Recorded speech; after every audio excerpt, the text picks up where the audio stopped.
to leave behind the nostalgia and stand on its own merits. The problem is, Mega Man and Galactus doesn't have any. It's so terrified of doing anything controversial that it does nothing at all. It's the very definition of safe, corporatized slop content, the kind of thing you might have playing in the background while you doom scroll on your phone. If it was a meal, it would be a bowl of lukewarm tap water. Even the acting and direction is flatter than Daisy Ridley's chest. Pedro Pascal sounds completely bored and checked out. He's only on screen for a couple of minutes and he puts in zero fucking effort when he is. Sigourney Weaver clearly does not give a fuck about any of this nonsense and phones in the same performance she's given in basically everything else she's done for the past 10 years. It all adds up to a movie made out of obligation rather than desire, a film that nobody really wanted to make, telling a story nobody was interested in, put out by a studio that's completely lost faith in itself and run out of creative ideas. If this was supposed to be Star Wars' triumphant return to the big screen, it is nothing but a damp squib that'll be forgotten in a matter of weeks. And if this is what Star Wars is going to look like under Dave Filoni, well, I would not expect great things in the future. Anyway, that's all I've got for today.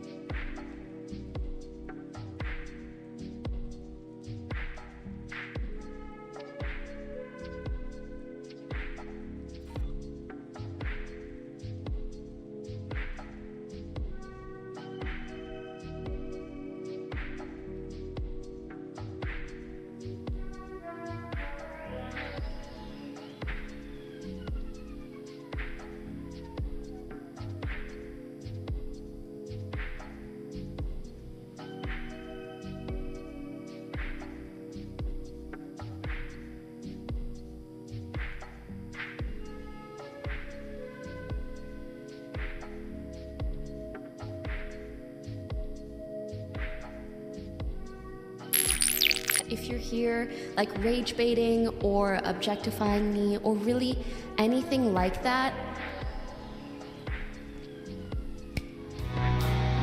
it's a Gundam. He's sexy without knowing he's sexy, and that's really sexy.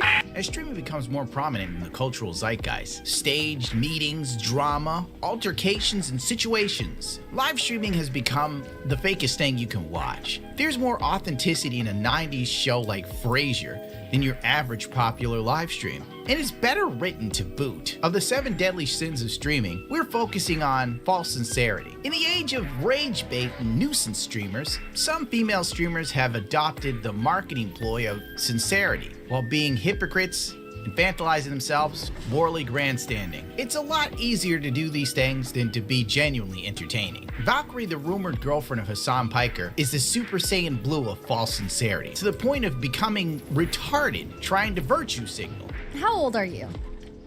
Because I've been thinking about, you know, how young is someone to collab with? You know what I mean? Yana wanted to play games with me, and she's 19. And I was like, even though she's a woman, it feels inappropriate. You know what I mean? You're a 25 teen? Yeah, maybe, yeah, okay, maybe that's... She's trying so hard not to be weird that it comes off weird. Just play the damn game and act normal for once in your life. God, I wish I made so much money from being average in every aspect of life that not even my thoughts are my own. It reminds me of a picture of Dorian Gray when Lord Henry said, "The aim of life is self-development. To realize one's nature perfectly. That's what each of us is here for. People are afraid of themselves nowadays. Even though she's a woman, it feels inappropriate.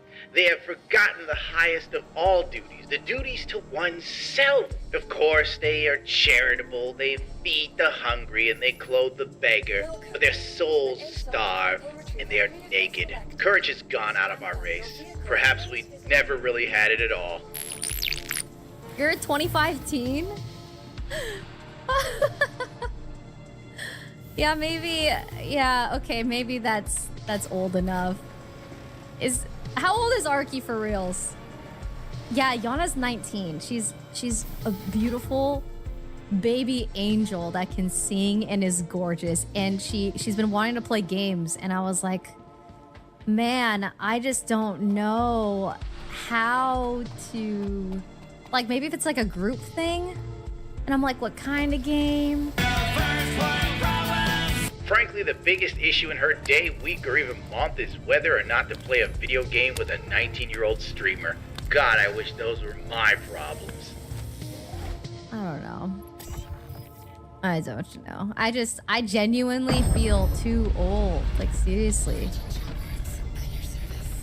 Ben the Dawn is 40 and always collabs with Yana.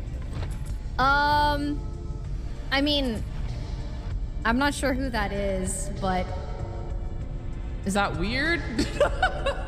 It's crazy. We say to give a woman power is like to give a gun to a monkey. Yeah, Ben the Don.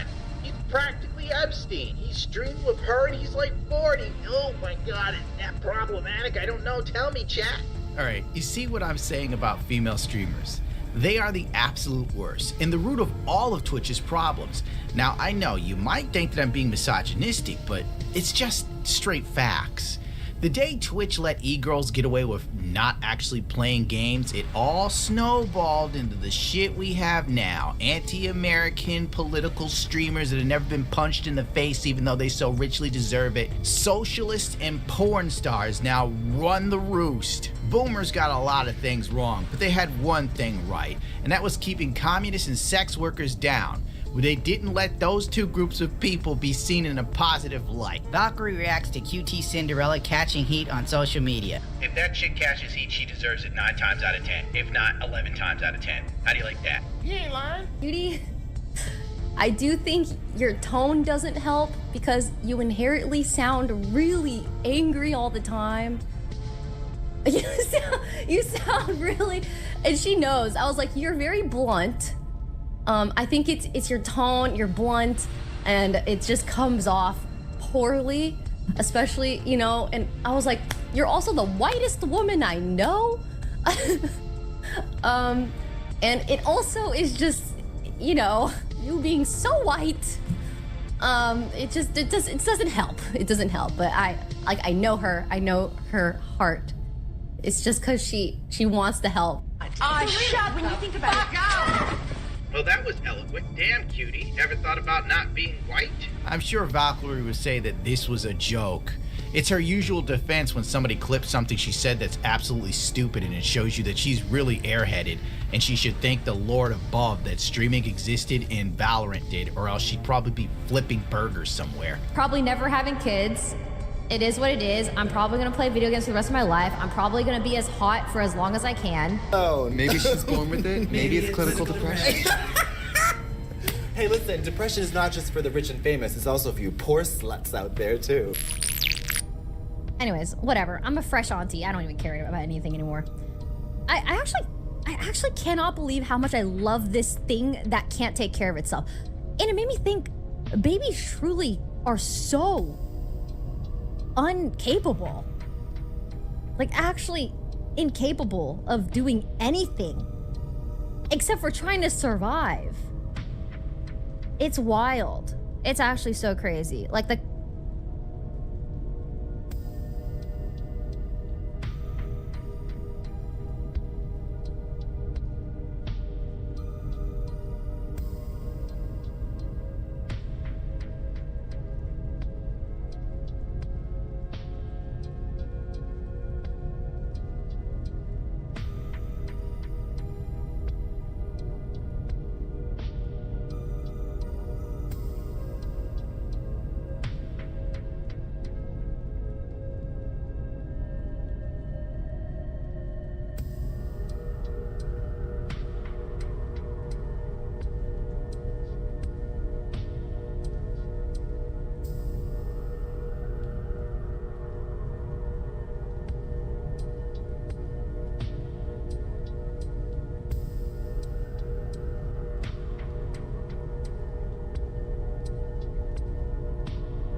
concept of a baby. It was so cool. Valkyrie was shocked after realizing babies don't do anything by themselves. Of course I was joking, but you already knew that. It's not funny at all. And her jokes, what are they? Where's the punchline? Where's the setup? This is why Hawk-Tuah took off like a rocket when she came out, because that girl at least had a concept of what funny was. And women across the country lost their minds thinking that she was George Carlin for a year, because they finally came across a white woman that could deliver a joke with a kind of funny line. And everybody's like, oh my God, she's a monster talent. Only to find out that she wasn't. It was just a redneck girl telling you how she sucks off her boyfriend Pookie. Jesus, help me. Oh, someone please stop him. Stop me before I go crazy. Remember when, like, Valkyrie is supposed to be in Minecraft? And Lord knows all these video game adaptation movies. Could you guys stop, like, going to streamers and putting them in films? We don't need to see these movies. In fact, we're all sick of them. Anyway, she ran her mouth about Jason Momoa to virtue signal on Jason the Ween's show. Her and the rest of these LA streamers, they all circle jerk each other and hang out, and then they give each other their awards. You've seen it, right? So, Minecraft movie. I have a cameo in the Minecraft movie. It's coming out. I would have to say Jason Momoa. Really? Aquaman? I just saw him like mistreat some of the crew, and it was pretty disappointing. It was after a very intense scene, and it was a very emotional scene, so maybe he was still in character. I don't know, but I just was kind of surprised by how he treated like some of the crew, and it was like, what would he do? Like, he said, give me a coffee. He was just really mad at them that they weren't doing something right. It was like setting up like the shot and stuff, and so can you imagine how many lives this is going to be saving? So anyway, she got cut from the film, proving that she has more money than sense. How do I say this? Ever thought of not saying something, girl? It could be a lucrative business move. She probably won't get another job in Hollywood, thankfully, because somebody will realize, hey, she's kind of stupid. She's not rich because she's a big thinker. You know what I'm saying? The lights are on and no one is ever home. Valkyrie confirmed she was cut from Minecraft, sparking fan speculations tied to her past comments accusing Jason Momoa of mistreating crew. Jason Momoa could literally drop kick someone working in catering. And if they hired me for the Minecraft movie and signed me for $1 million, I wouldn't say shit. I'd help Jason. I'd go over and kick that motherfucker. Did you hear Jason said no mayonnaise? Extra Emily is an interesting case of a 30-year-old woman infantilizing herself to her fan base, doing baby talk segments that one can best describe as pure cringe. Thank you, chat, for 15,000 subs. I really appreciate it. I never ever thought that I would hit so many subs, so thank you for your support. What the hell is even that? Daddy, chill. And the only way you're into it is if you're one of those people that call themselves a small and you suck on a pacifier. Or you're a really weird dude. And one of her most viral clips that may have started the snowball effect of the Extra Emily train, she was running red lights for the thinking it was really funny. Chat ate it up and the kids loved it. They were like, yeah, go girl, a non-driving Asian, love to see it. I better see all the pink. Yes. What's this?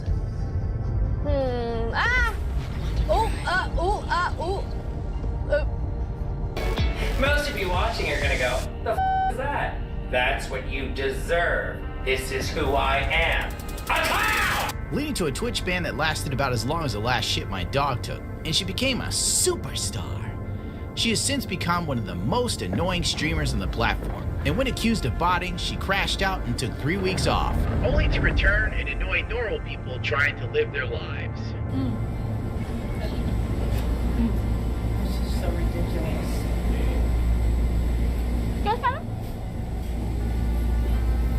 What?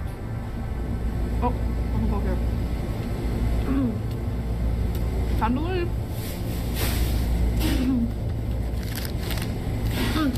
That was great. In all of her interactions, she acts like a small child. But during a podcast with the usual rich LA streamer socialist, she admits to going through more bodies than the Predator. I could go into the odd subculture of average-looking Asian women being more sexually promiscuous than an alley cat, but I'd rather be outside, so let's just keep this moving. I have a note in my Apple folder.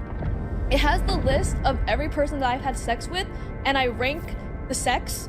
And let me see. I rank the dick. Is that weird? That's awesome. I mean, it's definitely not normal. Really? Because I want to remember like my body count and stuff, right? So then She's responsible. I have Can this I see list. it? Oh my God, that's awesome! I can't wait to see this. I have this list. This is high quality content creation. You know? Oh my God, that's awesome. It really is. Is it me, or is it strange and neurotic that she did this? Not to mention, she needs to keep track of her body count. That means the number is fairly high if you could just randomly forget. LA is such a shithole because people like this are allowed to vote and suffer no ill effects of being poor in such a broken state and culture that surrounds it. You have been out there. Wait, really? I had a hoe phase. I had a hoe Good phase for you. in college. Nice. Good for you. Yes, I'm I so wanted happy for to you. remember. Jesus Christ. It's like I am peering into an alternate reality where sensibility is thrown out of the window to congratulate a woman for being used like a public pool. Then she gets on stream and does baby talk. Thank you, chat. I really appreciate it. Extra Emily and Sykkuno are perfect examples of streamers turning 30 years old, and when they get caught doing messed up things, they act like an anime character instead of just owning up to what they did. Bro, I unironically hate LA streamers. If they were a race of people, I would be racist towards them full stop. I'd go full Clayton Bigsby. Like, their names, and then I have like the Some of sex these ranking. notes are so funny. Are they thorough? These Are most men just like really bad? They're all horrible. Really? Maybe I'm But picking you're the wrong talking about men. like Columbia undergrads, like of course. Yeah. Like, What makes them bad? I'm curious. He's gay! Uniquely. Like they don't. Okay, I don't think I've ever finished with a guy. Do they make an effort to make you finish? so They funny. they try and I just give up. I'm Okay, just so like just but stop. let me. Yeah, and on that point, I'm also giving up because I'm losing brain cells just listening to this, looking at a room of people, all of them are millionaires for being absolute dog shit, and you can quote me on it. Pokimane is the queen of virtue signaling, and being a hypocrite on a level that even makes Darkside Phil seem remotely sensible. In this classic clip, hanging out with Jason the Ween, yet again, while on vacation in another country, living lavishly, she exposes herself and him for being the usual brain-dead LA liberals that made a lot of money from doing nothing and have no real basis in reality. Do you think someday we'll have a revolution like that in America? The wealth disparity is getting bad. The wage gap, I hate that shit. I heard it's retarded or something. No wealth disparity. Wealth disparity. And men and women, we love each other. Facts. And we hate the rich. Aren't you the rich? No! Wait, Pokimane isn't rich according to her in this clip. I recall her saying otherwise literally like a year or two ago while seething over XQC's contract with Kick. Nope. No, and it's not because I got like $10 million. It's just because I'm good as I am. Why would I compromise my morals and ethics for more money when I have money? Something about that is so cringe to me personally. Like I understand, you know, if you need to make money, right? For me to do cringe shit when I have I can't. Like, ew. This sounds like the sort of flex a rich person does. I know Hassan Piker does it, and he loves flaunting his wealth. But whatever, she hates the rich. She really does. Unless it's time to go to a rich person's birthday party, then she loves it. And she loves to give $1,000 gifts.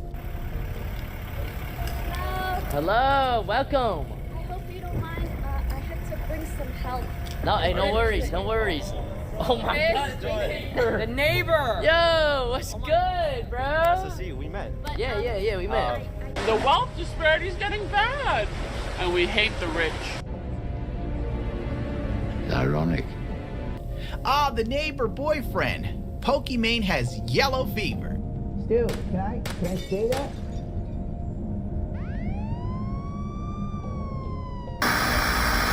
This birthday party stream is the perfect example of the current K-shaped economy that we are living in.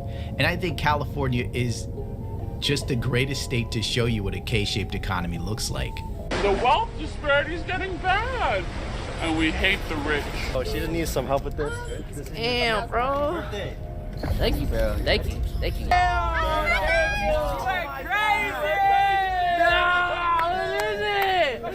What is it? It's $1,000 AOT statue.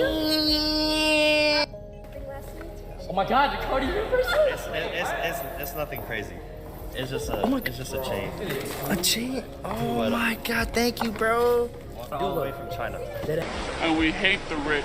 This is the type of unearned wealth that quickly makes a person lose touch of reality, especially in this day and age, doing a job that literally a chimp could do.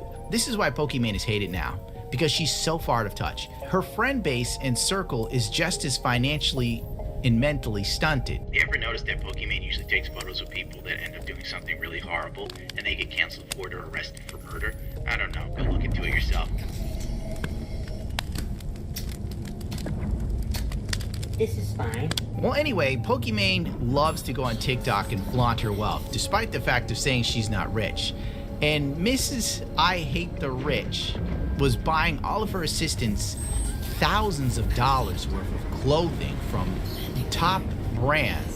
Here's everything I got my assistants to thank them for all that they do. And don't worry, I got something for you too. For assistant number 1, she's a bit older than me and has a really chic and classy look. So I got her these gorgeous Louis Vuittons as a timeless addition to her closet. For assistant number 2, she feels like a little sister to me. She's such a sweetheart and loves cute things. So I got her this adorable Dior wallet and all of these pretty MEJ clips. Assistant number 3 just got engaged, so I gifted her this gorgeous embroidered robe that says bride, as well as these beautiful vide poche in bone china. And vide poche means emptying your pockets, so it's perfect for anything you want to store delicately but that you use daily, like maybe her wedding ring. Last but not least, assistant number 4 is such a cool girl, very trendy and has a great eye. So I got her these vintage Chanel ballet flats. I hope she...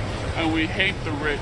We'll just gloss over her having bought herself an engagement ring for like 20 grand right before she found the Asian neighbor that isn't her boyfriend in her high-rise apartment worth God knows how many millions of dollars, because nothing says opulence like paying millions of dollars for an apartment. We'll move on, right? Do you remember when Schaefer V2 did a video on Pokimane's rebranded cookies that silently went off the market for the second time? Well, anyway, after Schaefer's video came out, Pokimane had a rebuttal video on TikTok. Last but not least, the cookies company, which I launched like 2-3 years ago. Unfortunately, the launch for that did not go as we planned, but let's go into the lesson right away. It taught me that what it means to be a content creator is very, very, very different from what it means to be a business owner. There are certain things that most businesses can get away with that you cannot do if you are creator backed. And so as soon as I realized, oh, maybe this isn't the right time for me to be the face of a product, I stepped away from the company and I let them just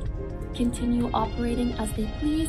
I didn't take any profits, though it was making money, but that would go straight to staff or other investments. And yeah, that was 2 or 3 years ago. I think they might have started winding down since then, but this girl was wearing white lace gloves. This video was so Marie Antoinette coded, it was insane.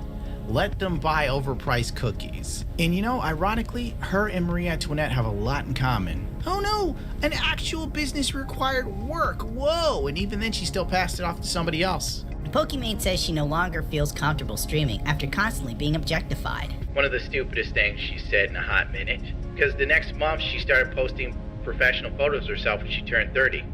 In an attempt not to sexualize herself. I don't want to sound ungrateful saying this, but I just want to say, like, I essentially want to set new rules in my chat of like what is or isn't okay.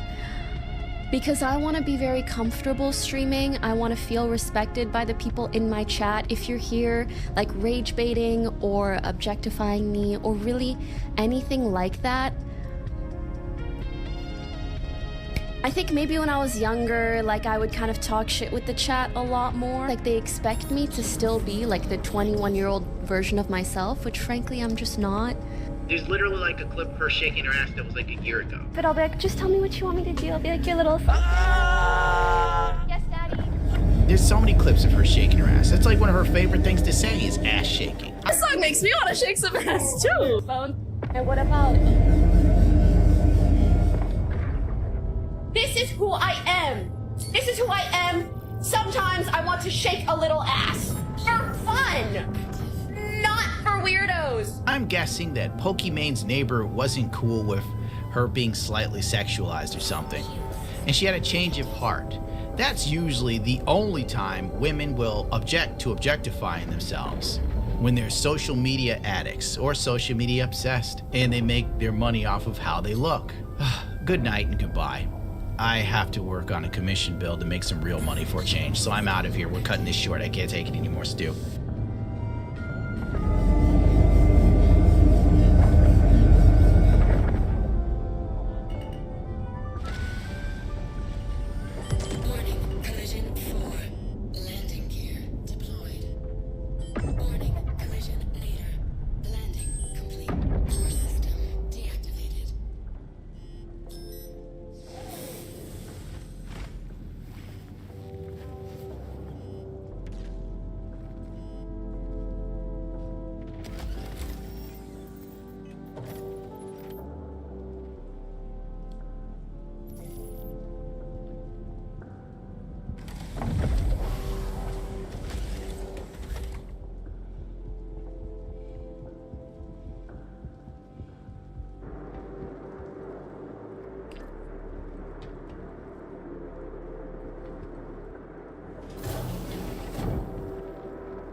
I've got you covered.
Where you hiding now?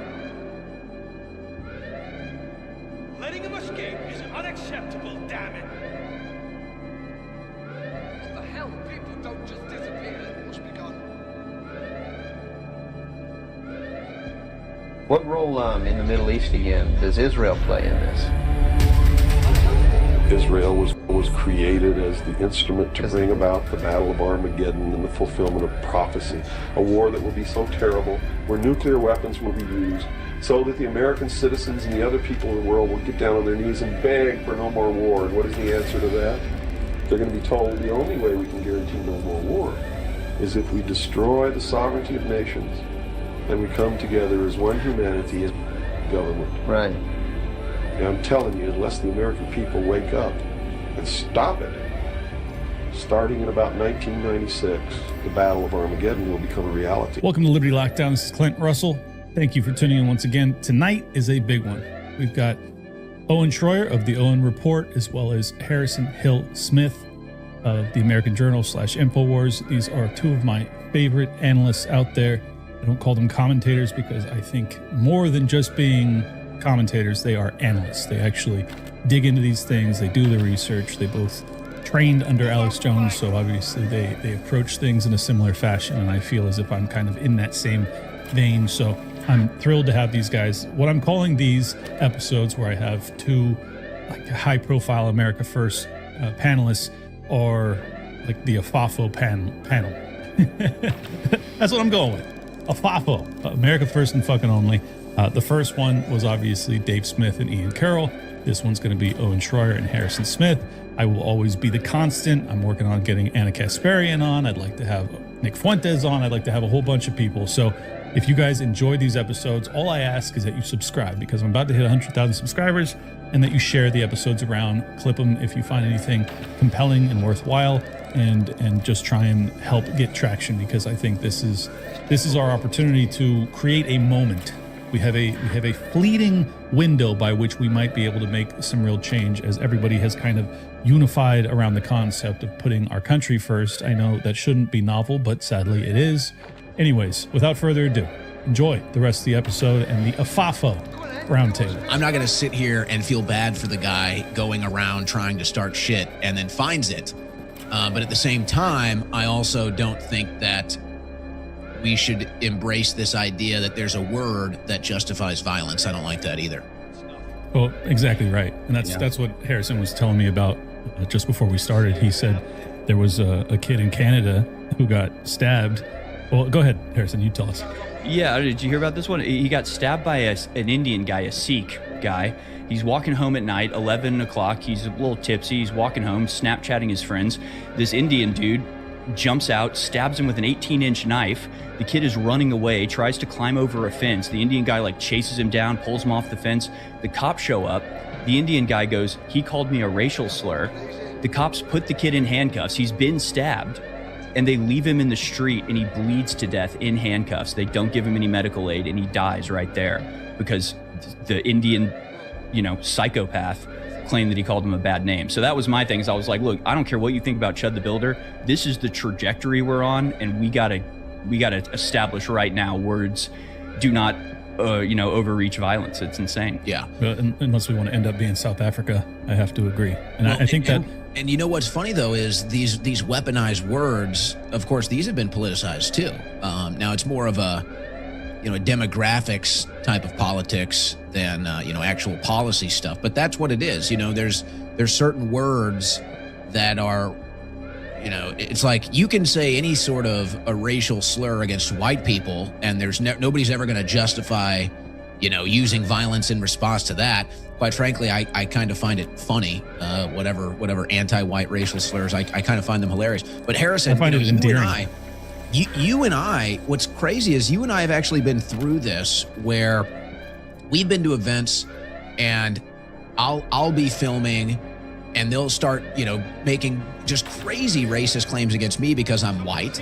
I never responded with even a thought of violence. I would laugh and engage in conversation.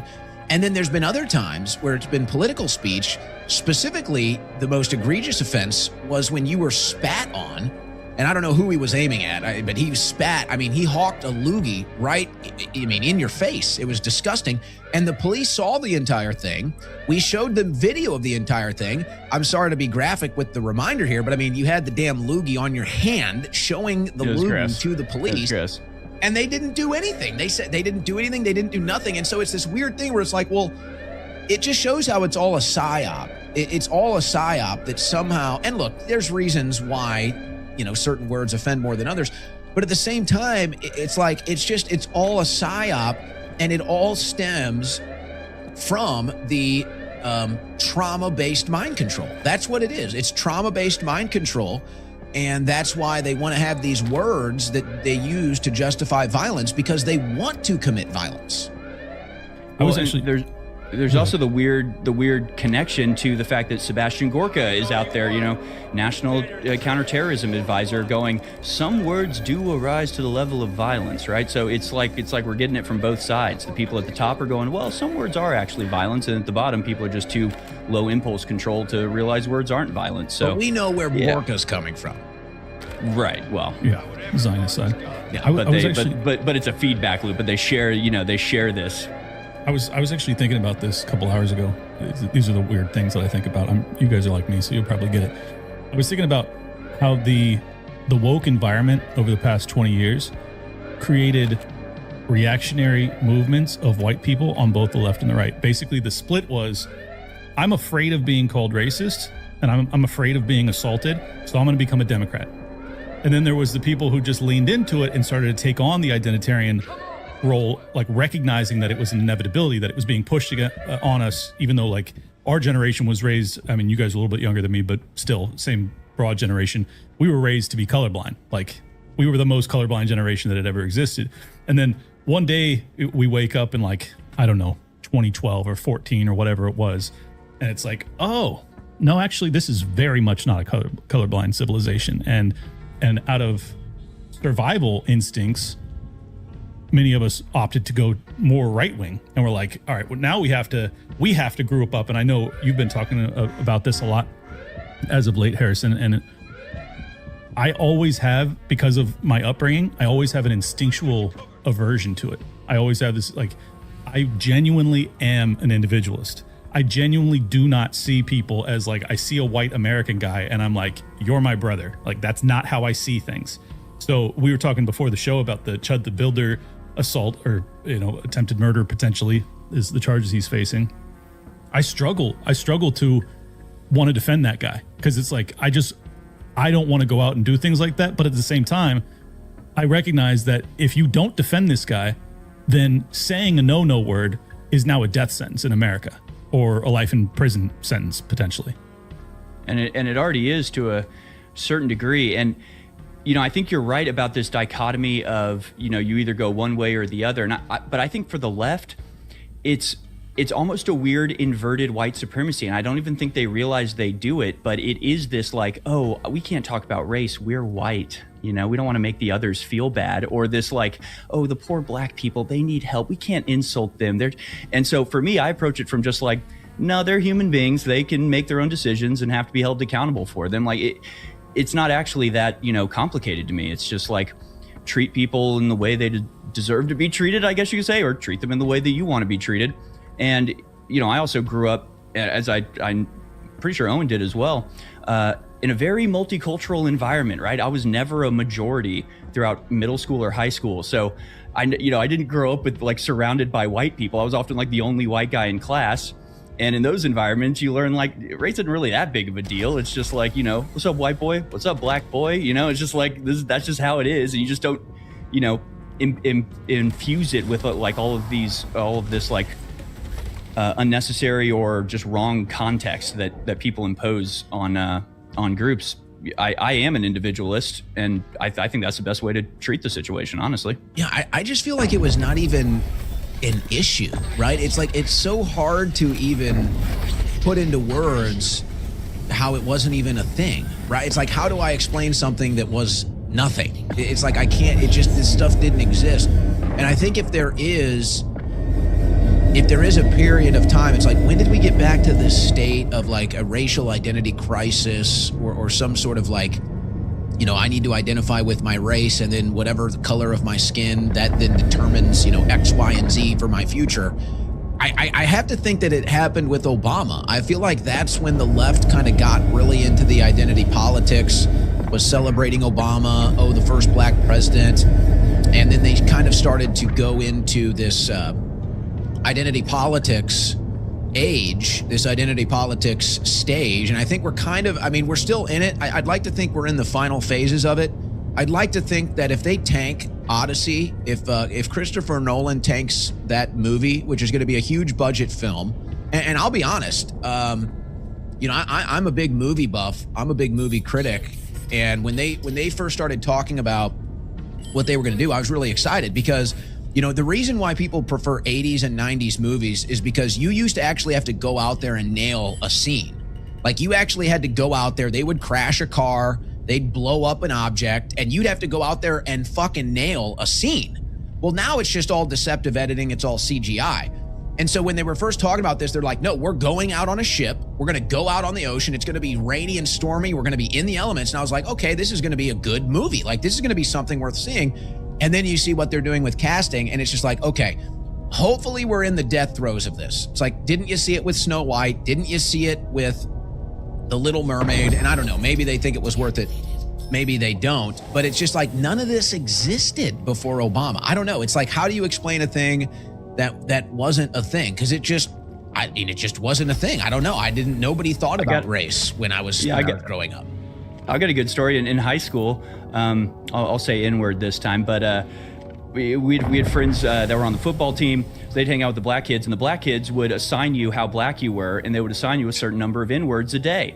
And so my friends, at the end of the day, if they hadn't said any N-words, would go up and go, N-word, N-word, N-word, N-word, N-word, peace, you know? And it was like, it was literally a joke. It was literally funny. Nobody cared. The black kids thought it was funny. The white kids thought it was funny. I mean, that really is how it was when we were in high school not that long ago. But you've seen like the Occupy Wall Street correlation, right? That like identity politics was, I think, a direct response to Occupy Wall Street. I think it really was as clear cut as like, oh crap, the hoi polloi are gathering together to attack us. Let's split them up along racial lines. And you immediately had that major media push. And let's connect those dots a little bit more, because you know, maybe the younger audience won't remember this as well as we do. But the Occupy Wall Street was a direct reaction to the 2008 collapse and bailouts. And it was basically a recognition by the American people that, there's institutional power that's going to bail out the wealthiest and most powerful amongst us, and everybody else is, you know, it's capitalism for the poor.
Action! Go! Go!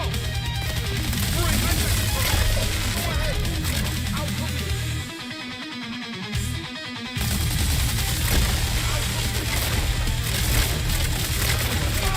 The tank just got in, Fred. Go ahead! I'll keep them occupied. I'll cover you.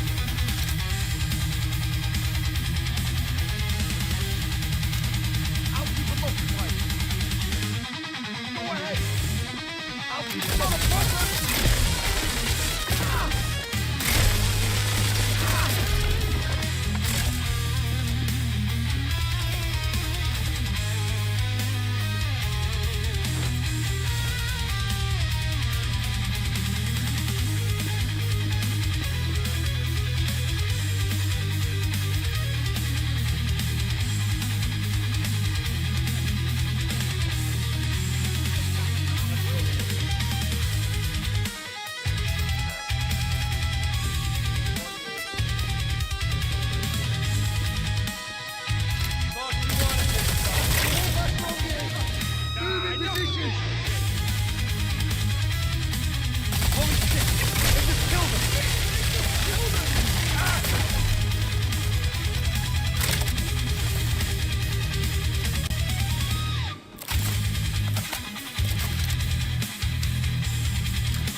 Welcome to the ASOP Vehicle Retrieval System. Your vehicle has been moved to our storage facility. Please visit us.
the ASOP vehicle retrieval system.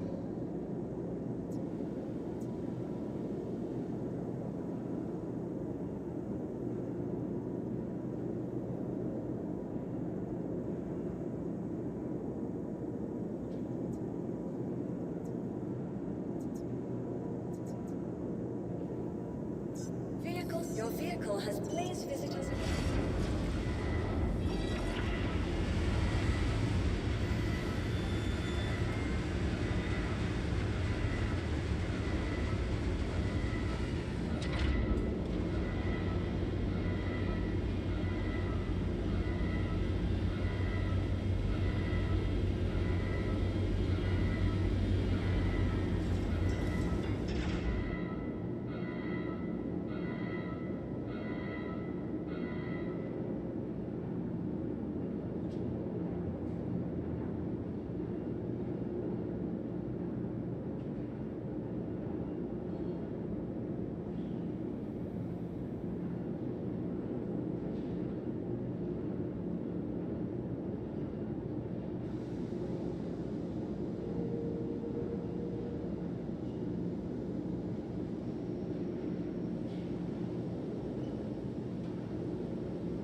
Welcome to the ASOP Vehicle Retrieval System.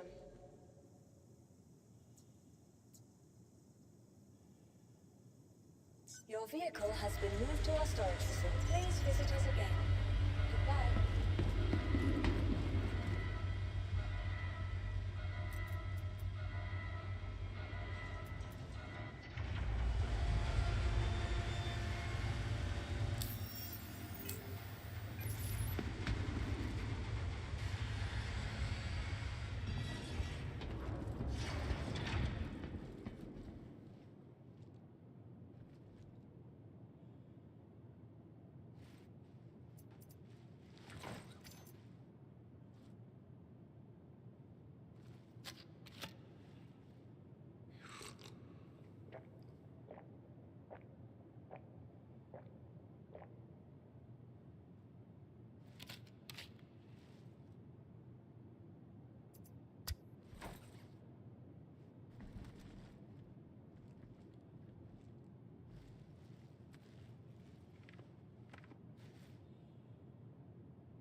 Are you here? All right. Buckle up for episode number 1092 of the...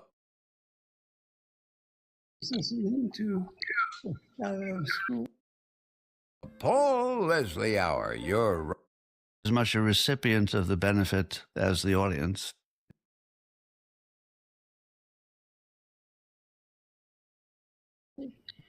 And we were really organized.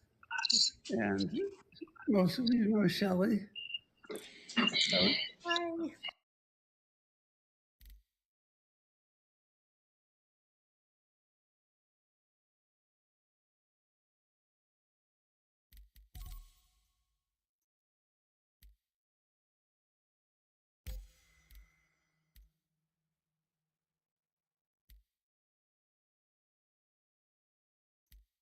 And it's socialism for the rich.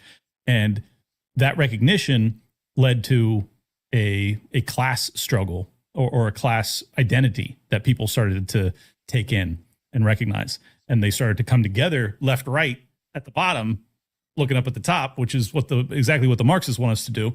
But they do have a fair argument that there is an oligarchy. There obviously is institutionalized power that protects the biggest businesses. And then, as you said, 2012, Dave Smith has made this point many times. It's just like racism, sexism, homophobia. It just hits the airwaves. So my view on it is that it got institutionalized through academia in the 90s. I mean, obviously it started before that, but like it started to push. And then by the 2000s, you started to have kids that were graduating after having imbibed of that trash for, many years. And then you have Occupy Wall Street, then corporate America, then BlackRock, then the WEF. Then they all start to institutionalize it. They started to make it a mechanism. This is my kind of expertise as a finance guy, was the ESG, racket was to force every Fortune 500 company and every major corporation across the fucking world to take on the ESG framework. A big portion of that being diversity, right? Which is racism training and all this stuff. So it's very high level, very, very high level. And I remember when I got to college, and I guess it would have been fall of 2008. I remember they would make you go through these orientation things. It's like, okay, don't do drugs, wear a condom. And then they would have the race baiting stuff. And I do remember that when I got to the University of Missouri, Columbia, I do remember that was part of the orientation, was like, oh, take this quiz on how to not be a racist. And I was like, what in the hell? I graduated in 2008. So I literally got out of there right as the doors were being locked behind me and you were trapped. So I'm very sympathetic. It sucks. No, it's gotten so much worse. I mean, it really hasn't slowed down very much. I know there's been some effort to roll back ESG even, and when BlackRock says, ESG is not the greatest thing, all that means is we've achieved our goals with that. We can go ahead and drop it. But it really hasn't been dropped anywhere. I mean, it's still just as prevalent everywhere I see it. And it's crazy that it does all come from the banks. The censorship comes from the banks. If you look back at Patreon, some of the first people to ban people outright for off-site behavior, they sort of made a mistake. I think it was Andrew Anglin or somebody they kicked off first. And they sent him a letter going, hey, MasterCard is making us do this. So it's the censorship came from the banks, the movies being cast like they are. That's BlackRock and the investment companies saying, hey, you got to have, diversity. Obviously the Oscars now have diversity requirements. So this is absolutely a top-down push, which the irony is that all of the actual communist, socialist, radical leftists fight the power people. Do they not realize that it's all literally being dictated to them by the people they think they're fighting? How do they reconcile that in their brain? Because it's completely baffling. I'm done trying to reach those people. As soon as they said you have to take a forced injection from the largest, most powerful, most protected corporations on Earth in 2021, I was like, and this was the actual the basis for Rage Against the Machine. I was like, it's over. It's over. They've destroyed my youth, some of my favorite music. Fuck you forever. I do want to talk to you guys a little bit about the Iran situation because, as I was saying earlier about how ESG was a very high level scheme to basically, protect the powerful institutions. I do feel as if, I try and steelman this argument because some of my friends like Tim Pool, Phil Labonte, the Timcast IRL people, they are constantly trying to portray the Iran war as not exclusively an Israel thing. That this is about China. I personally think that the argument is dog shit, and I think that it's so obviously in Israel's interest, 98%, and it's also really, really dangerous and ultimately jeopardizing the dollar reserve status by allowing for the Strait of Hormuz no longer to require, the U.S. dollar being the trading mechanism through that water. So can you guys give me a steelman argument in defense of the Tim Pool, Phil Labonte worldview? Do you think that there is any legitimate argument that Venezuela and Iran and whatever other shit we're about to do is all about China and this is not actually Israel calling the shots? Owen, you want to take this one? You want to steelman this? I will, because I'll make an attempt at it, and I think that you guys both know how I feel about this foreign policy, and so this isn't really changing my opinion. But I'll play the role here. I think that when you study how President Trump runs his own public communications, you do have a good sense that he will do a bunch of shit just to distract from what he's actually trying to do. He likes to keep people off balance. He likes to keep people guessing. Now, this might be a reach that what's going on in Iran is part of that, and if that is the case, that's kind of a deadly thing. I mean, you're literally playing with people's lives, but that is a psychology thing. When you get involved in politics, when you get involved in the military, when you reach a certain level of wealth, all of a sudden these things become trivial to you, including life, literally, including life or death. These things become cannon fodder to you. So it's hard for normal people to relate to that. Again, I'm not defending that, but to kind of create this argument. I think that what we're going to have to see, there's no doubt, I would say it like this, two things can be true. There's no doubt that as far as a direction is concerned, this is all about Israel. It's all about Israel's interest in the Middle East. It's all about Israel's influence over our Congress and our foreign policy. I think that is undeniably true, and anybody that doesn't want to grapple with that is just in complete denial of reality. So even if you want to go with this argument that, hey, this is all about a larger picture issue in the global economy, in the struggle against China, in the trade war, okay, that can be true too, but let's not ignore the fact that the foreign policy and what's been going on in the Middle East is being directed by Israel and is being run on the beneficiary, as the beneficiary is Israel. So I think that two things can be true. What we're going to find out maybe soon, I don't know. We'll see what happens when this trip to China is concluded. But I do think that Trump is making a gamble here. And let's just hope that he has his wits about him and he's got the right cards in his deck to make the right moves, and hopefully this gamble pays off. But that is the gamble. The gamble is we're risking the United States status in the world of a moral country. We're risking the United States status as far as the dollar being, the almighty dollar. We're risking right now even an energy crisis.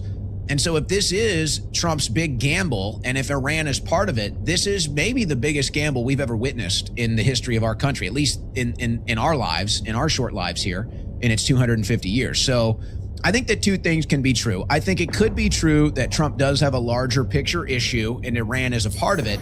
But just because that's true, I don't think that changes the fact that the foreign policy in the Middle East, and specifically this war in Iran, is 100% for Israel. Today's episode is brought to you by our friends over at Zippix Toothpicks at ZIPPIX toothpicks.com. Use promo code CLINT10 to get 10% off. What is Zippix? I've had these guys as a sponsor in the past. I'm a huge fan of their product. Actually helped me cut back on vaping. If you are a smoker, if you're a vapor, this is a good alternative. It's a good way to start to cut back, in my experience. Not making any medical claims, but these are toothpicks that are essentially laced with a low level of nicotine. It's enough to take the edge off. It's enough to basically keep you from picking up the vape pen all the time or picking up the cigarettes all the time. I think that they're a great product. They're American made. They're veteran owned. They're just a great company. Now, obviously, since it's a nicotine product, you must be 21 years or older to order, and a warning, nicotine is in fact an addictive chemical, so don't get addicted. Go to ZIPPIX toothpicks.com, use promo code CLINT10 for 10% off. They come in a bunch of different flavors. It's a great product. You'll love it. Check it out. The apocalypse is obviously coming, so I would recommend getting your lungs in better shape. And this is advice to myself too. ZIPPIX, toothpicks.com, promo code Clint10. Yeah, I'm going to clip this and send this segment to Tim because that was a much nicer way of arguing basically what I've been trying to I don't know, telepathically transmit to Tim since I haven't been on the show in a long time. But here's the problem. Here's the moral issue I think that we have with this. I could never do it. I could never let people die for some political agenda, right? And it seems like if that's the mindset, if that's the belief here, which okay, fine, you believe that, and maybe you've looked at the circumstantial evidence and you've reached that conclusion. Well, you have to admit then we're paying with people's lives. I mean, we're paying with hundreds of thousands of dead people for this agenda. And so if you're going to go with that, can you at least admit it's immoral? Can you at least admit at some level it's wrong to do that? Well, and I think that, Trump's audio clip when he was leaving for China, where he said, look, I don't think about the American people at all, right? I don't think about the economics at all on this. That only makes sense if he, and maybe he's just faking it, but if he genuinely believes that it was a choice between like, hey, the economy might crash, but if you don't do this, 100 million people will die. And obviously, I don't believe that that's the case. And I think he probably was presented intelligence like that. And it's almost certainly completely fraudulent intelligence. But that's like the only thing that makes that make sense, right? Willing to sacrifice 100 lives because you genuinely think you're saving 100 million makes perfect sense. And even, it's like, okay, if my daughter's about to get hit by the car and I run out there and scoop her up, like you being like, wait, you're going to lose money doing this. I'm like, just shut up. I'm saving the world. I'm saving my daughter here. Like, so that's the only way that this makes sense. But again, it's ridiculous because we know the intelligence is fraudulent, and we know, again, it's like it's actually frustrating that we have to constantly like remind them, like the Secretary of State said it was Israel, the president said it was on behalf of Israel. It's absolutely down the line. And then they put out, was it who put out the actual print statement that said we did it for Israel? I mean, they actually put out on the letter. The Pentagon. Yeah. Pentagon. Was that the State Department? And then you have, I'm not sure who it was, but I know, but they actually did put it in writing. But then like the ceasefire and, Israel keeps bombing Lebanon. So it's like, it's reinforced over and over again. It's completely absurd. And, the idea that Trump is like using this sort of madman theory psychology, like, Richard Nixon did, I have to laugh because it's like, okay, you're supposed to pretend to be crazy. You're not supposed to actually do the crazy thing, right? Like in the Odyssey, in the book, The Odyssey, it starts off with Odysseus. He doesn't want to go, but he knows they're coming to ask him, and so he pretends to be crazy to try to, make them be like, oh, Odysseus is crazy. Let's not have him in the war. And so he's doing all this crazy stuff, and I love, Greek myths where it's like he yoked an oxen and an ass to the same plow, and it's like he's crazy, he's insane. So he's plowing his field and he's throwing salt down, crazy thing to do, planting salt in the field. And so the guy who came to recruit him takes his newborn baby, Telemachus is like 2 months old at this point, and puts him in the path of the plow. And so, of course, Odysseus goes around Telemachus and he goes, see, I knew you weren't crazy. If you were really crazy, you wouldn't have known that was your kid. You would have run right over him. So Donald Trump is doing the Odysseus thing, but then he's running over the baby. And it's like, well, you're supposed to pretend to be crazy, not actually do the crazy thing and actually start the war with Iran. That was stupid. I agree. I agree that like that would have to be the rationale, right? You would have to convince yourself that I am genuinely saving the world from being nuked. But if you know that Iran didn't have a nuclear weapons program, which is a fact, they did not. They were increasing the potency of their uranium, but it's like that was it. It was a latent deterrent. Anyways, my read of that is either Trump has lost his mind and he deserves to be 25th Amendment and thrown out because he's just as crazy as Biden, because he's buying a bunch of narratives from what looks to be Bibi Netanyahu that's just lying through his teeth, and there's no reason that he should buy that. Or alternatively, he is so deeply compromised that there's no autonomy. I can't get a read on who this guy is anymore. And I know you guys are much longer term, supporters of his. I basically broke down and voted for him, decided to vote for him 1 week before the election in 2024. So I am Sally come lately. You guys are like OG. I would like to understand how the OGs are perceiving Trump's outlook. Is it kind of universally accepted that he is just compromised? Is he mentally ill? Like, what is your read? It's a great question.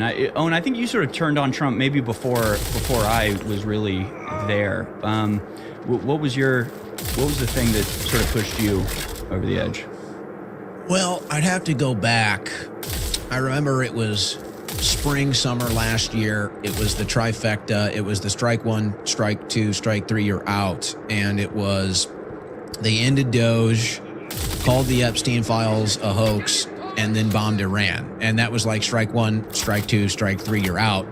And then for me, from moving on from that, it was like, okay, clearly directionally, this is not the direction we thought it was going. And the difference between second administration and first is that there isn't another one coming.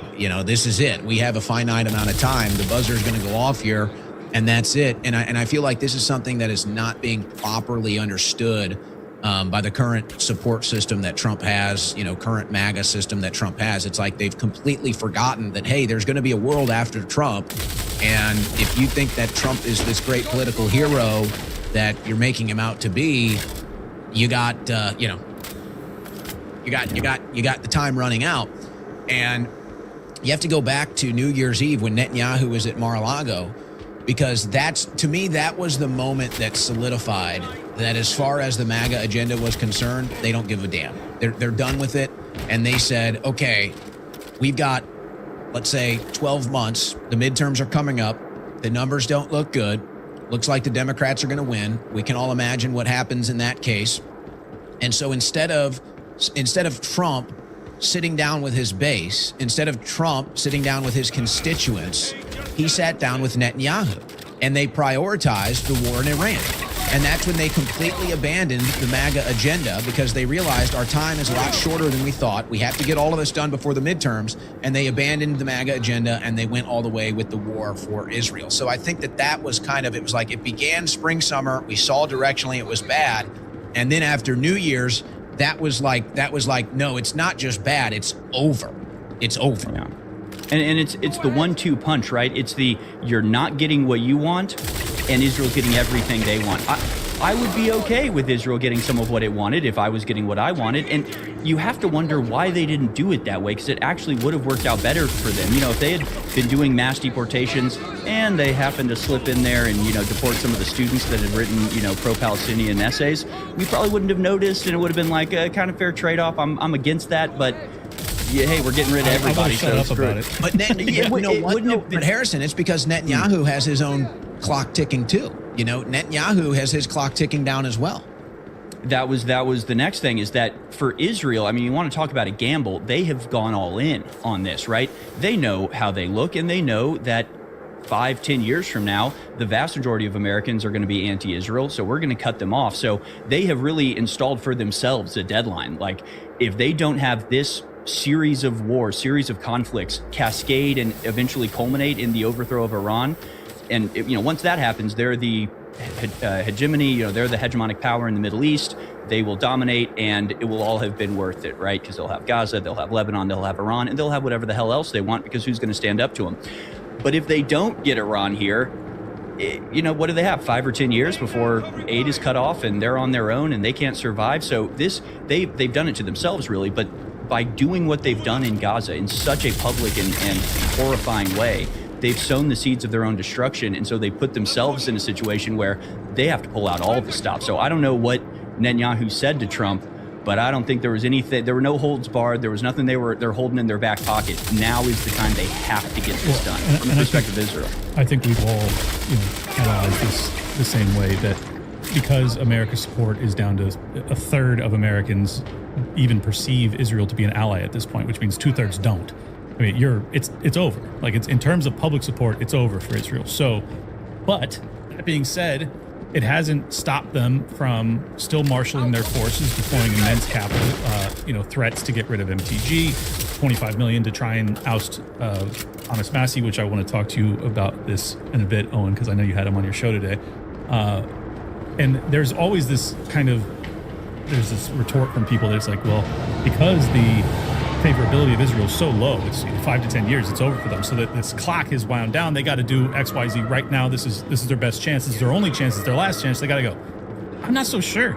Like, what makes you confident that to me, it just seems as if they are not behaving in a way as if they actually intend to give up power no matter what the public thinks about it. I mean, there's no approval rating for this fucking war in Iran. They're just doing it anyways. They don't even do false flags anymore. They don't propagandize us. They don't do shit anymore. They just go. It's horrifying. And then I tie it into the AI, the panopticon that they're rolling out. I'll do the Alex Jones voice. I mean, it just feels as if our opinion does not matter anymore. That's what it feels like. Absolutely. I think they're collapsing America. I mean, they say they're collapsing America, right? If the Eighth Front War, it has these people who are billionaires, and they're going, yeah, I'm taking all of my money out of the dying empire, and I'm taking it to the rising empire, Israel, and I encourage you all to do the same. So they're bemoaning, or they're, commenting on the decline of the American empire while being the engine of that decline. They are the ones removing the money. They are the ones investing in Israel and not America. And then they're pointing at America and going, look, it's declining. We got to go over to Israel. And I mean, Sebastian Gorka said the same thing. I mean, the head of Tikva Fund is basically like, hey, we Jews had a nice little vacation here in America, but that's over. And it's time to, claim our destiny and not see ourselves as American anymore. I mean, that's basically exactly what he says. So that's the message that's going out to a lot of Jewish Americans. It's like, hey, time to, we're crashing the boat. So, hop on the escape raft while you can. That's the message I'm getting from the elite that I listen to. Well, and on that subject of America's decline, it was a big story in the media today that Xi Jinping told Trump that America is a nation in decline. And there's like this outrage, right? There's like this outrage from MAGA. It's like, oh, how dare he, and all of this stuff. And it's like, this is one of the biggest issues I have in politics, and it goes both ways. But right now, it is the right wing that is doing this. This is one of the biggest issues I have in politics, and it's consistency or the lack thereof. Trump, on his campaign, said America was a nation in decline. I mean, how many times did Trump say that on his campaign? Nobody denied it. That was kind of like the agreement. It was like, hey, we're in decline. We need to fix this. It's like the same thing. If you remove some singular subject politically and you're just having a general discussion about America, everybody agrees. It's like the country's heading in the wrong direction. All the polls indicate this. Every conversation you have, left, right, it doesn't matter. It's like, yeah, America's going the wrong direction. We're seeing the decline. We're seeing the decay. But then it's like when you actually try to address it, all of a sudden, it's like they didn't say it. It's like all of a sudden, it's like, oh, no, things are great. Whether you're talking about foreign policy, whether you're talking about domestic policy, fiscal policy, all of this stuff. And now today, it's like, oh, my gosh, how could Xi Jinping say it's decline? We're not decline. It's the golden age. It's like, you guys just said it was in decline. We all agreed it was in decline. And yet, and you witnessed this just a few days ago, Clint, when you actually try to hold their feet to the fire on this notion and say, hey, we all agreed when we voted for Trump that the nation is in decline. Tell me how it's been turned around. Tell me, show me the metric, show me the attitude, show me where America is on the rebound and going the right direction. And all the Trump administration can say is, well, we took a detour in Iran. Okay, well, we all know what that translates to. So in other words, we haven't turned it around. We are still declining. That agenda to reverse that decline, it's not happening. And that's why I point back to New Year's Eve. That was to me, that was the moment where they decided we're going to let America decline and we're going to save Israel, and then we'll see what happens in the midterms. And again, it goes back to the idea of like, we're not getting what we want and they're getting what they want, because, especially when it comes to the Iran war versus deportations and the idea they're like, well, it's a little, it's not very popular to do the deportations. We can't be doing that in a midterm year, but we are going to start a new war in the Middle East because, who cares how unpopular that is? It's just like, all right, clearly you do not care what the American people think. I think you're dead on the money, Clinton. I think this is across the Western world. I mean, you see Europe as well. They vote for no more migration. They get more migration, whether they like it or not. So, yeah, they really do not give a damn about what the people think. I think they're making that abundantly clear. Well, what's fascinating is like, from my perspective, I get why the government doesn't give a fuck what the people of Europe think. They're all disarmed, But we're like we're the most armed population in human history, like for real. And they don't give a fuck what we think. Sorry, let me take that back to Iran. And I think that this is a fair conversation that I don't really hear anybody having, and yet it always creeps into my mind. And so I want to actually bring this up now. And actually, Clint, I started to go down this direction on that debate panel this weekend, but I couldn't really get there. It was a little too, there's a lot of white noise going on. So we have a Bill of Rights, okay? We have a First Amendment and we have a Second Amendment. And while these two things might have some interpretive debates, I think we have a general consensus that, hey, you have a right to self-defense and you have a right to speak. Okay. So that is the law of the land, but it's also kind of it's like the spirit of our country. It's like the soul of our people. So yeah, it's a law, but it's also like a belief. It's also something that it has like more than just it's down on a piece of paper. Okay, so why am I saying this? Because if this is something that we actually believe in, if this is something that right-wingers, conservatives, Republicans actually believe in to the degree that they claim to when they're campaigning or talking politics or debating the left, I'm just asking, why don't those standards apply to Iran? I think it's a fair question. If you believe in the right to self-defense, why doesn't Iran have the right to self-defense? Do you, have an individual, do you have the right to determine what is right for your self-defense? Of course, right-wingers, conservatives, Republican voters are going to say, yes, of course, I have the right to determine what is right for my self-defense, right for my family's self-defense. That's up to me. Well, how come that attitude doesn't apply to Iran? Oh, well, they're bad guys and they're this and they're that. Well, okay, let's say, all right, fine. Let's say that you even believe that. Would you say the same thing about an American? Well, that American over there is bad and he doesn't deserve a firearm. So is that where we're going? So I don't know if you guys would consider that a stretch. And obviously Iran isn't America. But my point is, like, to me, it just seems like it's a double standard or it's an applied standard. And that if you don't understand that, hey, from Iran's mindset, if they're really trying to have a nuclear weapon, it's an act of deterrence, like a North Korea, like a Russia, like a Pakistan. This is an act of deterrence. If you genuinely are going to sit there and tell an entire country of people that they are not sovereign, they are not allowed to decide what they want for their own self-defense, do you really believe in the Second Amendment? Maybe that's a reach, but I can't help but this thought always comes to my mind when I hear that. Well, it's a shift from negative to positive rights almost, in that it's no longer God-given. It's no longer a human right.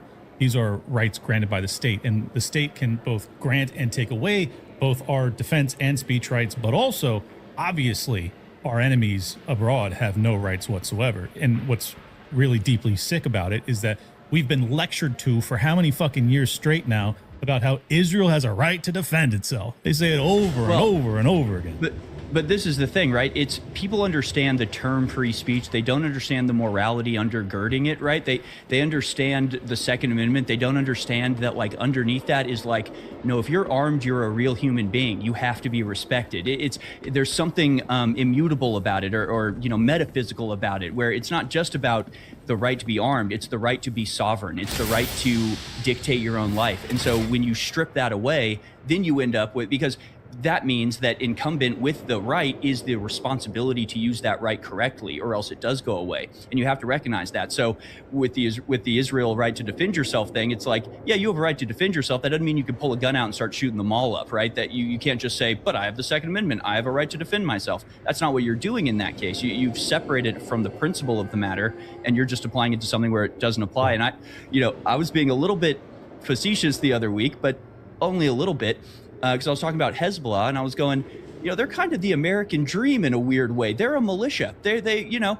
I mean, imagine a bunch of dudes in Texas with tanks and drones and underground missile silos, and are just like, F the government, come and get us. It's like, that's kind of how we're supposed to have the militia. We're supposed to, like, have the non-state armed group that can go out and defend itself, against anybody. So I think you're dead on, Owen, when you talk about sort of the morals underpinning it, or the real purpose of these rights that we've enumerated in the Bill of Rights have a deeper purpose that should extend to other countries as well and other peoples as well. Well, does that make sense? Yeah, for sure. I wanted to ask you guys briefly about, and I know you guys are kind of Switzerland on this issue, but I'm gonna force you to pick a side on the Nick Fuentes tactics, like what he's actually angling for. I've dug in over the past 72 hours because I'm not, an avid watcher. I don't watch his show every night. I don't have that time, obviously. And I always get yelled at because whenever I talk about him, people go, no, he did talk about that. I'm like, dude, all right, look, I don't have fucking 8 hours a week to watch his shit. I'm sorry if I missed something. But, his angle, he's actually laid it out now, crystal clear. It's to defeat Vivek because he's a Teal creation. It's to defeat JD Vance Teal creation, and to get rid of Rubio, which is Adelson creation, maybe Teal, I don't even know, and obviously Neocon. So it's like, all right, I can see those 3 wins. What I don't understand, or at least I didn't, is that, why is he not boosting Massey? He's obviously the most America First guy we've got in Congress. It would make more sense to me if you're like, I'm not going to expend political capital on a guy that I don't think can win, like Casey Putsch or Dan Bilzerian. But obviously Thomas Massey can fucking win. Obviously Thomas Massey is the best congressman we got. Where the fuck you at, Nick Fuentes? Like, that's what all the libertarians have been screaming. I'm just curious what your guys' reads are. I'll start with Owen, I guess. Well, I think that in the new world of independent media, we tend to put too much. We tend to put too much on individuals, and we have to understand that people are going to make their own decisions, and you just kind of have to let it be. You just have to let people make their own decisions, what they want to do with their platform, and then they can live with the consequences of those decisions. So I don't really, to be clear, I'm not trying to get you guys to tell him what to do. I'm just trying to see what your opinion is as to what he is doing. That's all. Well, I think the reason I'm saying this is because when you try to analyze, when you try to really go into the details, let's say from a personality perspective, and you try to analyze why are or why aren't they doing things, you're just going to end up frustrated because sometimes it's just not going to make sense. I mean, I look at the whole Bilzerian thing and I'm like, okay, so here's this group, here's this movement of people online. It's supposedly organic. It's entering into this foreign policy debate, this kind of new age, younger generation that's more directional towards Israel when we're having the conversation. You even get into the issue of Jewish influence if you want to go there. And it's like, okay, well, they've now created this atmosphere. They've now created this, there's a whole movement in this arena now.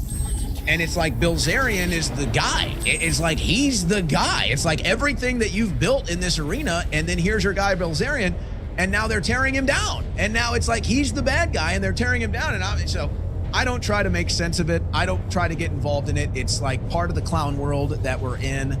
I'd like to think it's as innocent as it's just people have personality conflicts.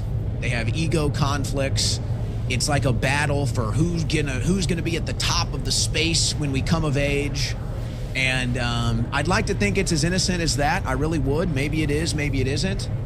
But as far as like, even if it is that, is that innocent though, Owen? I mean, like if we're trying to save our fucking country, can we have ego battles that prevent us from? Well, okay. Well, let me just clarify what I'm saying. Well, what I'm saying is it's innocent in that this isn't a Fed operation. This isn't somebody, paying him to say that. And again, if people believe that, I'm not telling you what to believe. I'm just saying if there's an innocent explanation, that's kind of how I view it as. It's not an operation funded by this group or that group or feds, whatever.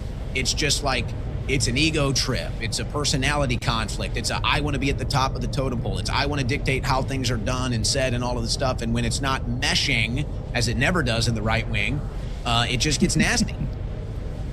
Yeah, I see a lot of similarities, frankly, between like Nick Fuentes and Alex Jones, in that the way people misinterpret it on purpose in a lot of time. I think it has to be on purpose, because if you actually listen to him, you listen to his entire thought and what he actually thinks about the thing, it usually makes pretty good sense. And like you listen, you're like, okay, I get where he's coming from. I get his logic. That all makes perfect sense. Even if I don't agree with him, I can empathize with him or sort of understand where he's coming from. And then you have people who, they must deliberately take it out of context. I don't know how many times I've been asked, like, Nick says Epstein wasn't a pedophile. And it's like, listen to the whole thing. I don't know what to tell you. So there's this inclination to want to challenge, like there's a just massive amount of people who want to challenge Nick on absolutely everything and are looking for any excuse to tear him down. And that makes everything like impossible to discuss and talk about. And I do think you can, maybe it's fence sitting, that's the criticism I get, but like, I liked Casey Putsch. I like what he was doing. I thought he was, a good guy to be a candidate, and I didn't think he would necessarily win, but I like that he was running, and I like that he was an example for people. Who knows how many other guys out there are going, I could do what Casey Putsch is doing. How much less likely is it going to be if the people that they like are turning around and going, Casey Putch, you're an idiot, you're a dumbass. They're like, well, I don't want to be subjected to that. So I liked what Casey Putch was doing. I still approve of what he was doing, and I want to celebrate him, if nothing else, as an example of an American standing up. However, I can understand where Nick is coming from, where he's going, I don't want to put my name on something that's not going to win, because then it's going to be used against me. Or, I have this strategy that I'm trying to pursue, and this doesn't fit in it. There's a fantastic documentary, I can't recommend it enough, on YouTube called Nick Fuentes versus Charlie Kirk, The Groyper War by Militant Groyper. And I got to celebrate it just because the mainstream media is not going to give an honest account of these like major events, which are actually like change the tide in a lot of ways. And this was in 2019. So again, with sort of the similarities between Alex Jones, it's like Nick Fuentes was leading the charge in 2019. That was 7 years ago. A lot of people didn't even wake up to what was going on until 5 years later. You got to have respect for what the kid has already done. I shouldn't even say kid, what the man has already done to reshape the conversation in America. And for that reason alone, I think he deserves a little bit of like, breathing room to go, all right, let's hear him out. Let's hear his argument, not just condemn him outright, because he really has been fundamental to the change that has occurred over the last couple of years in the way that this stuff is talked about. And if you watch that documentary, you see everybody who was involved in the Groyper War was like the perfect specimen, right? Everybody who stood up and challenged Charlie Kirk was like clean cut, handsome, intelligent, stood up for themselves, was, combative without being obnoxious. It was like, okay, that's the ideal candidate. Because for somebody like Nick, who is, I think, paid a lot into this fight, he's suffered a lot, he's, sacrificed a lot to achieve a lot of what he's achieved. And, he sees that it could slip through your fingers. He sees that, okay, if this whole thing becomes just yelling about Jews and being as offensive as possible and just saying it because you want to say it, then all of what we've done so far to open up people's minds to the, the real way the world works could all be lost.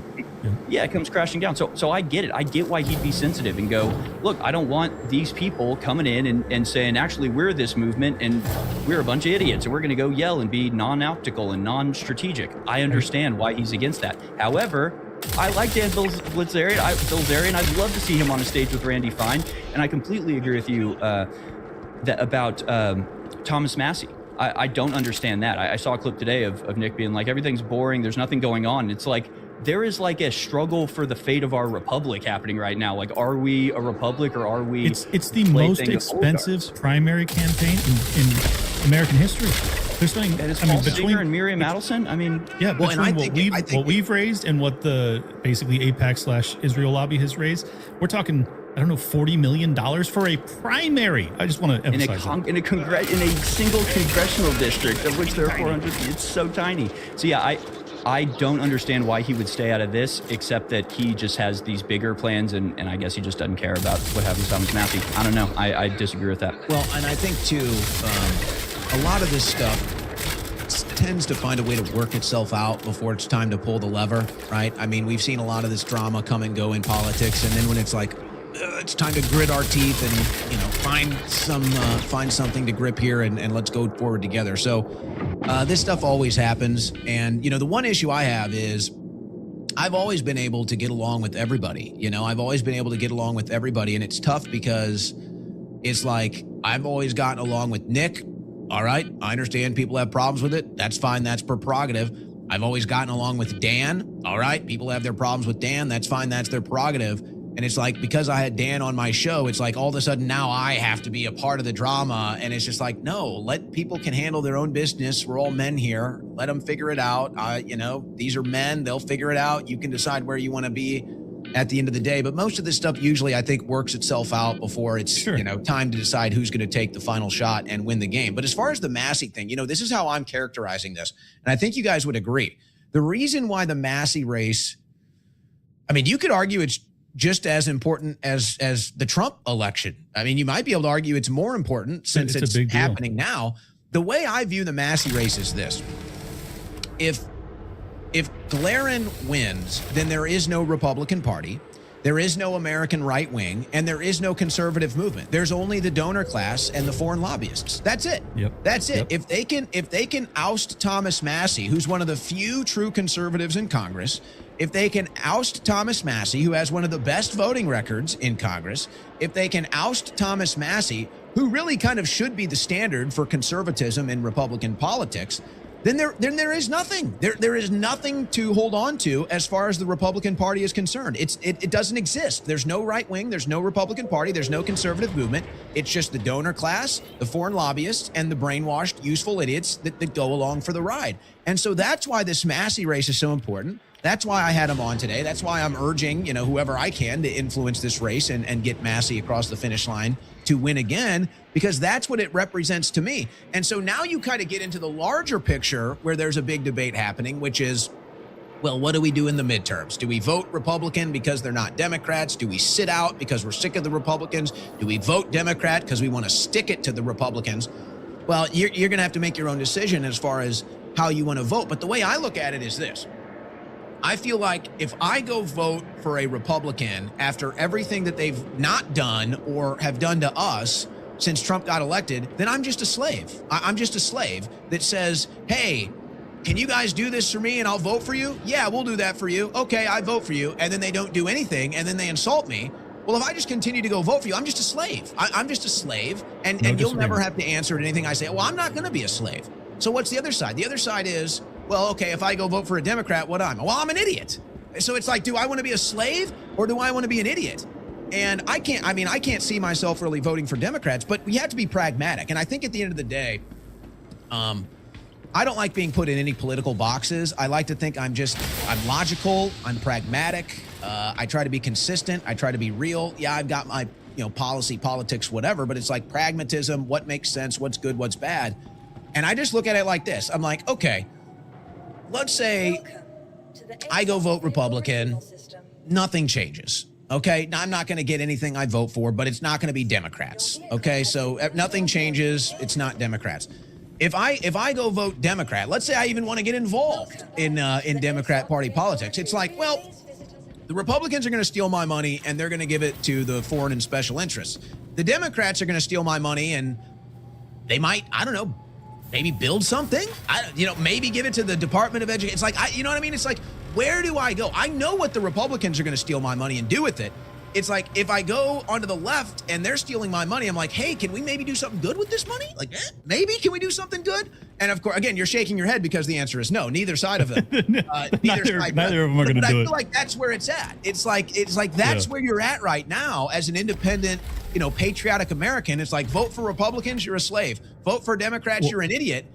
Yeah. Where can I get more leeway? Where can I get more leverage as far as what's going to be done after the government steals my money? Where can I get a better result, and where can I get more leeway? And right now, most Americans feel like there is none. We're there is no. We're just totally abandoned. There's zero options. I've done shows with Jimmy Dore a couple times, and basically our negotiation always goes like this. I go, we both agree that we don't want to, continue to fight wars for Israel or have the neocons or the warmongers or the military-industrial complex. And he always ends our conversations with, all right, Clint, can we get national health care? And I'm like, look, Jimmy, at this point, and I mean this sincerely, at this point, if we could end the warfare welfare state, I'm like, fine, fucking take it, dude. I think it's a disaster. I think we'll have waiting lists and all sorts of things. But our healthcare system is fucked up. We're spending trillions of dollars overseas. Like, if I can get that money to come home, even if we're printing it and obliterating the dollar, I would still prefer to spend it on that than killing people overseas on behalf of Israel. But the truth is, that option doesn't exist either. And I think Jimmy needs to acknowledge that too. They're not going to fucking give you anything because both sides of the aisle are absolutely owned by foreign and special interests, as you already described.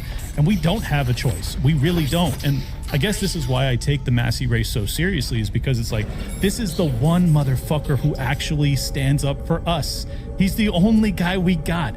And that's why when, I got so frustrated with Nick about this, and I've already theorized, and apparently he said this to Crowder a couple days ago, that maybe it'll hurt Massey more than it'll help him to have Nick boosting him.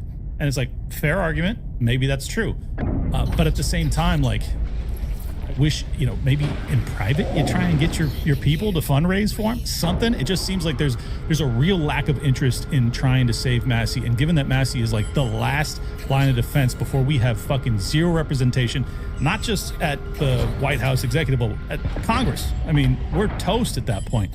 It just seems existential to me. Well, and just to emphasize something here, because this is what Thomas Massey said to me today. he said that there are a handful of Republicans that are essentially just like him, but they're all scared. They're all scared because they don't have the national popularity that Massey has. They don't have the ability to fundraise and go up against the swamp like Massey does. And they're watching this race. And believe me, part of me thinks that the only reason why APAC and Adelson are putting the tens of millions of dollars in there, it's not even because they think they can beat Massey. It's because they want to send a warning to every other Republican that, hey, don't be like this guy. If you think you can stand up against us, get ready. $30 million. We're going to cut the check tomorrow. Good luck. And most of them aren't as popular and have the support system Massey does. Oh, you're absolutely right. But isn't that a self-fulfilling prophecy or a feedback loop where it's like if they did stand up against them, they would then become as popular as Massey? It's like because they're so cowardly, they are giving these people what they want. I think what's really one of the big things sort of at discussion here, and people don't put it this explicitly, but it's obvious, is that they're trying to redefine conservatism to literally just mean supporting Israel. And being a Republican literally just means, and like Alan Dershowitz writes an essay where he goes, I'm still a Democrat, I still believe all the Democratic things, but I'm switching to Republican because they support Israel. Or Shaboz Kestenbaum, right? He's a liberal, he's a Democrat, but he's speaking on stage at the RNC because he supports Israel. Thomas Massey, conservative as Davy Crockett, right? The man is the conservative ideal manifest, and yet he doesn't support Israel, so he's not a Republican, he's not a conservative. That is such a crazy dichotomy. But there's something there because, you talk to the left and it's like, hey, I hate that we're fighting war for Israel. So do I. What else do you believe? I want to trans your kid. All right, well, never mind then. It's like, it's just all this crazy stuff they believe, and it's like, well, crap, because that's actually more of like an imminent threat to me and my family than anything that has to do with Israel. So, well, I think it's frustrating. And you know what? People haven't caught on to this yet because they are completely different, but yet politically they're the same. The Israel trans kid issue, they are the same. I mean, they are the same. The trans kid issue is what destroyed the Democrat momentum and why they lost in 2024. And Israel is going to be what kills the Republican momentum and why they're probably going to lose in 26 and maybe 2028. And I guess, would it be fair to go as far and reverse what Harrison said? It's like, I'm a liberal. It's like, hey, you like transing kids? Yeah, big fan of transing kids. Yeah, we should also support Israel. Ooh, sorry. No, I don't want to ride with you anymore. Yeah, well, it's I'm not going to talk weird. about the doctors who started with the transing kids thing. I'm not going to go there. Sorry. It goes deeper than that, doesn't it? But going back to like Nick and stuff, I understand that he maybe just doesn't care as much. Maybe he does think he'd be a negative impact, but it's also just it's the same type of thing where you go, I don't like going to war with Israel, and they go, oh, so you're AOC, oh, so you're a flaming leftist, and it's just like, but what? I'm literally far right on most things, but they think I'm a Democrat, and I get the same thing from Nick where it's like, well, he's a Democrat now. When like if you listen to it, he very clearly is like, we have to send a message to the GOP, which, as Owen, you elucidated it a second ago. It's the only weapon we have. It's the only power that we have withholding our vote. What else can we do? And we voted for them. They give us nothing. Right. No, I completely agree. That being said, though, I think that's also kind of playing into their hands, because if you're just pivoting and trying to put the Democrats in power, like the governor of Ohio is like this Jewish woman, it's like Nick Fuentes is going to fucking be backing her. It's just so crazy to me. And it just seems as if you have to find a third way. And I'm not saying third party. I'm just saying you have to find a third way. It cannot be voting for the Democrats, which are the duopoly swamp, and it can't be voting for the GOP duopoly swamp. It has to be, this is why I'm, kind of a Buchananite at this point, and I think paleo strategy, kind of the Rothbardian school, is really the only avenue we can take. And I was thinking earlier today about this, and I was like, and maybe Fuentes just wants to stay alive, and that's why he won't do it. But someone of our ilk, someone in our lane, needs to be the Charlie Kirk. Like, we need to create a TPUSA that's actually America first, because TPUSA has obviously demonstrated that they're dedicated to Israel too. So we need an America first TPUSA. And I think Fuentes probably is the front runner to actually fill that void, but he doesn't seem, maybe he's got plans for it behind the scenes. I don't know. But has anybody talked about that? I assume someone has. Well, wasn't that sort of the drama with that event that Amy Dangerfield had? Yeah. Like, wasn't that kind of like the backlash that she did that, and then there was some drama internally? True, but she was trying to do a bipartisan across the aisle thing where it was basically like Democrats that also hate white people but are anti-Israel. Like they were having those people along with the right wingers. I'm arguing not to do a bipartisan thing, but to have a true funding mechanism that fundraises on behalf of the handful of these congressmen that Massey alleges are just as based as him, but just pussies. And it's like, yo, we've got $100 million bankroll that we fund to target 5 representatives in this election cycle. Then we demonstrate our viability. Then we boost it up, and now all of a sudden we're fundraising, and we can put in 12 representatives. And then 8 years, 10 years, 12 years from now, we're talking about trying to buy the White House like the foreign powers are. I think the only person that has that kind of capital is Elon Musk. I don't think anybody has that kind of cash that can fundraise something like that, if I'm being quite frank. And that's why I do think, the only thing I might disagree with you on is that it does have to be a bipartisan effort. I think that, interesting. I mean, to me, if we're going to do this organically, politically, then we're going to have to come to some terms with the left, and the left is going to have to make some political concessions, and the right is going to have to make some political concessions. And I don't even think it's too difficult to comprehend. I think you brought up a good one earlier, and I constantly say this. And again, I know you guys know I'm not a communist. I'm like zero government. Like I don't want to be taxed at all. It's like tax me 2%, and that's all you're going to get, right? But it's like, okay, let's deal with the reality of the situation that we're in.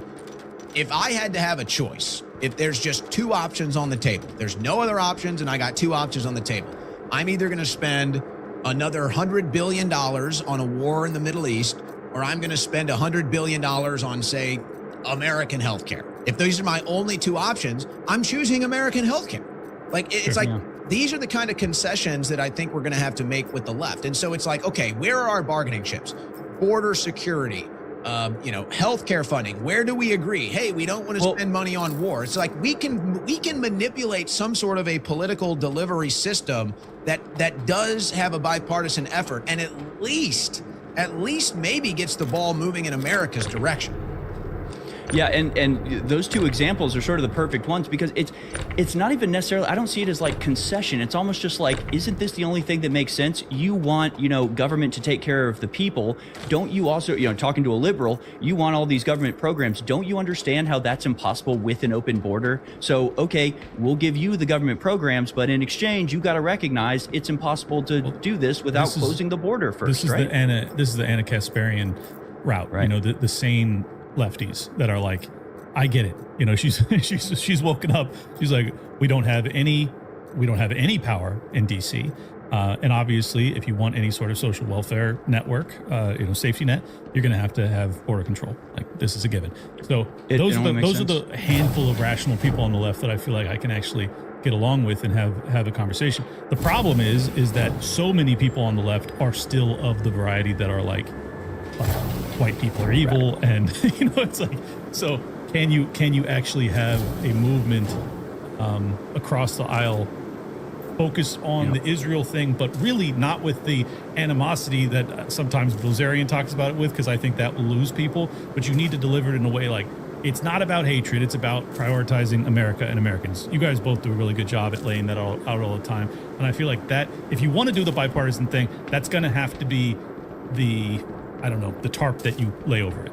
Yeah. Well, the interesting thing about the current situation is that it's probably the first time that I know of ever, certainly in my lifetime, where if a third party that was just anti-Israel cropped up, it would take equally from both major parties. Like, that's true. Never before has there been a third party that wasn't just an offshoot of one of the main parties, right? Libertarians are always just going to draw from the Republicans. The Green Party's always just going to draw from the left. Sort of for the first time, you got half the Democrats and half the Republicans pissed off at their party's support of Israel.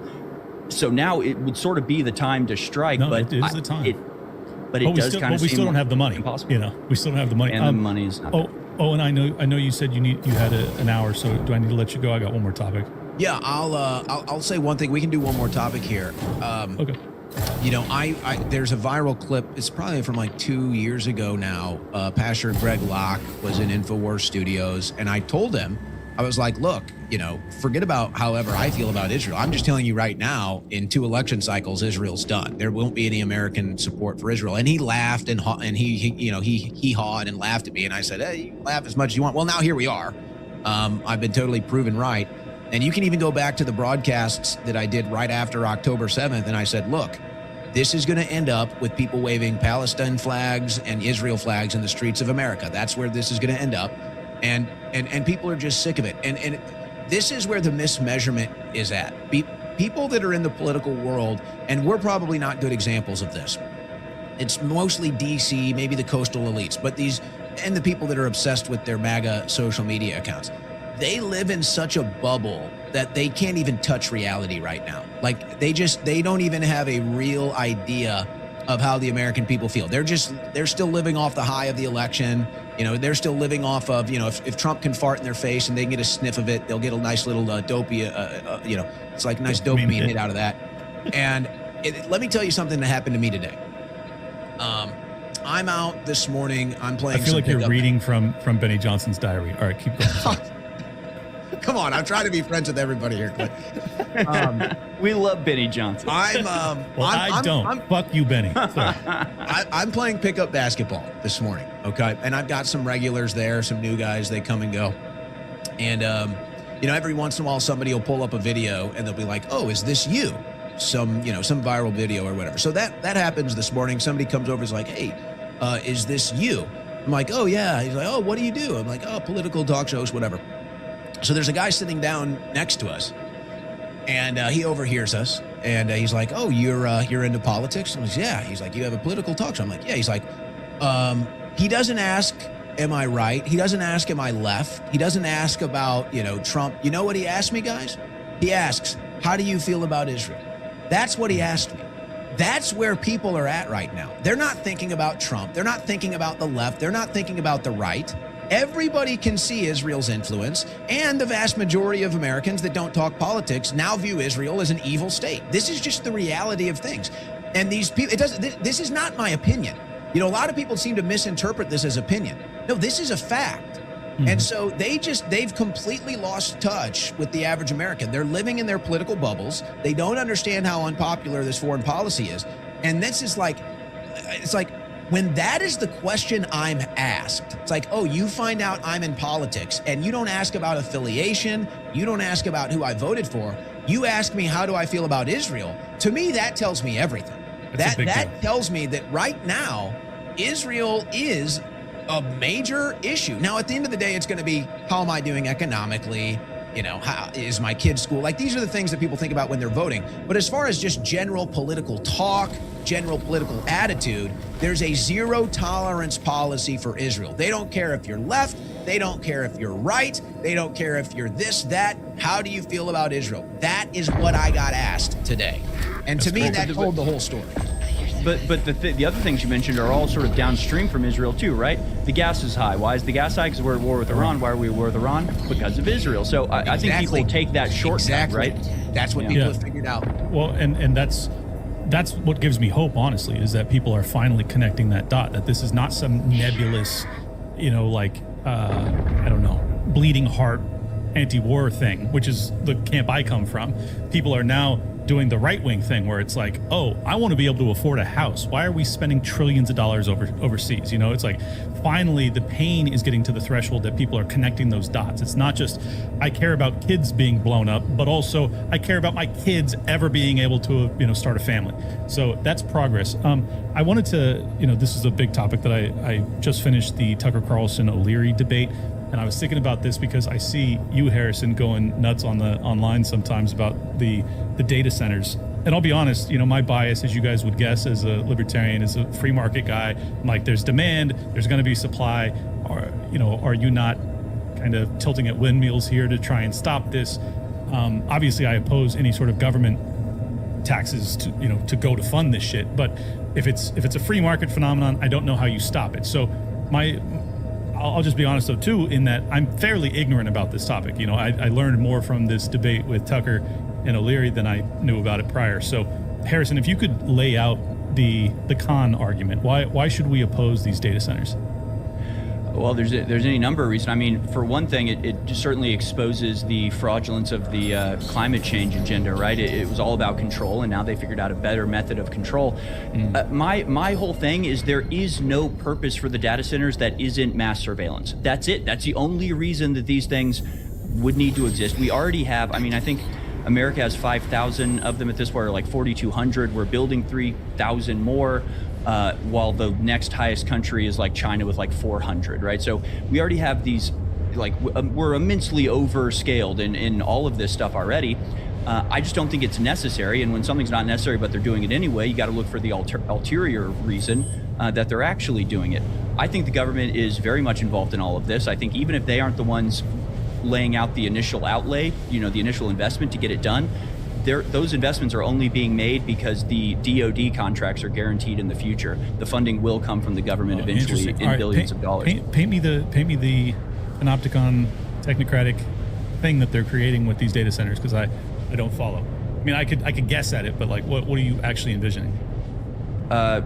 Flock cameras, all the Internet of Things, all constantly surveilling every second of the day, mapping the world in 3D, feeding it into AI, putting in basically running scenarios to see what the outcome is, so then you can alter the input to change the output. So and pre-crime shit like that. So you think do you think that's why he's meeting with China today? Is that they're essentially going to get the game plan to put us in our own cage? I don't think we need any advice from China on how to do that. I do think that they've tested it in China and they've sort of, figured out how the social credit score works. I think now it's about sort of getting it done before America wakes up to it. I think the ecological impact of the data centers is unimaginable. I mean, do you know how long GPUs last in these data centers? 1 to 3 years. So these data centers that are the acres, that's just nothing but 60 acres of GPUs. You got to make 60 acres worth of GPUs every 1 to 3 years. I think it's an impossible task. I don't know how somebody's getting rich. Somebody's getting rich, and the earth is being destroyed, and the people aren't being asked about it, and they're using these ways to circumvent even awareness, let alone control from the people that live there. I think that there's a reason that the shortages are coming, the rationing is going to start coming, the digital ID is being imposed at all the same time. All of this is happening in every Western country, and it all points to the mark of the beast, digital panopticon, social credit score, whatever you want to call it. Clearly that's the intention, and that's what they say the intention is. So, I don't know what else it could be. I don't believe that we need 6,000 data centers just so we can create, videos of hot dogs flying airplanes or whatever the hell they're using AI for now. I think the only reason you would need this is for mass, total, constant surveillance. There's no other purpose for these data centers. Yeah, I would agree with everything Harrison just said. To get a little more technical with it, basically, I think the reason why they need these data centers is because there's still latency as far as cloud computing and the internet is concerned, right? Like there's still a latency period, and there's still a finite amount of space. So the reason they want these data centers is they basically want to be able to archive everything you do 24/7 and hold it in a solid state hard drive. Now, this information is not really going to change too much until they get quantum computing. So what's going to happen is once they're able to merge the quantum computing with the AI data centers, you basically now have the singularity hive brain. And however you want to use that, you can decide. But now it's like, it doesn't take a second or two to get information on an individual or find where an individual is or figure out what he's done with his internet past, all of that stuff.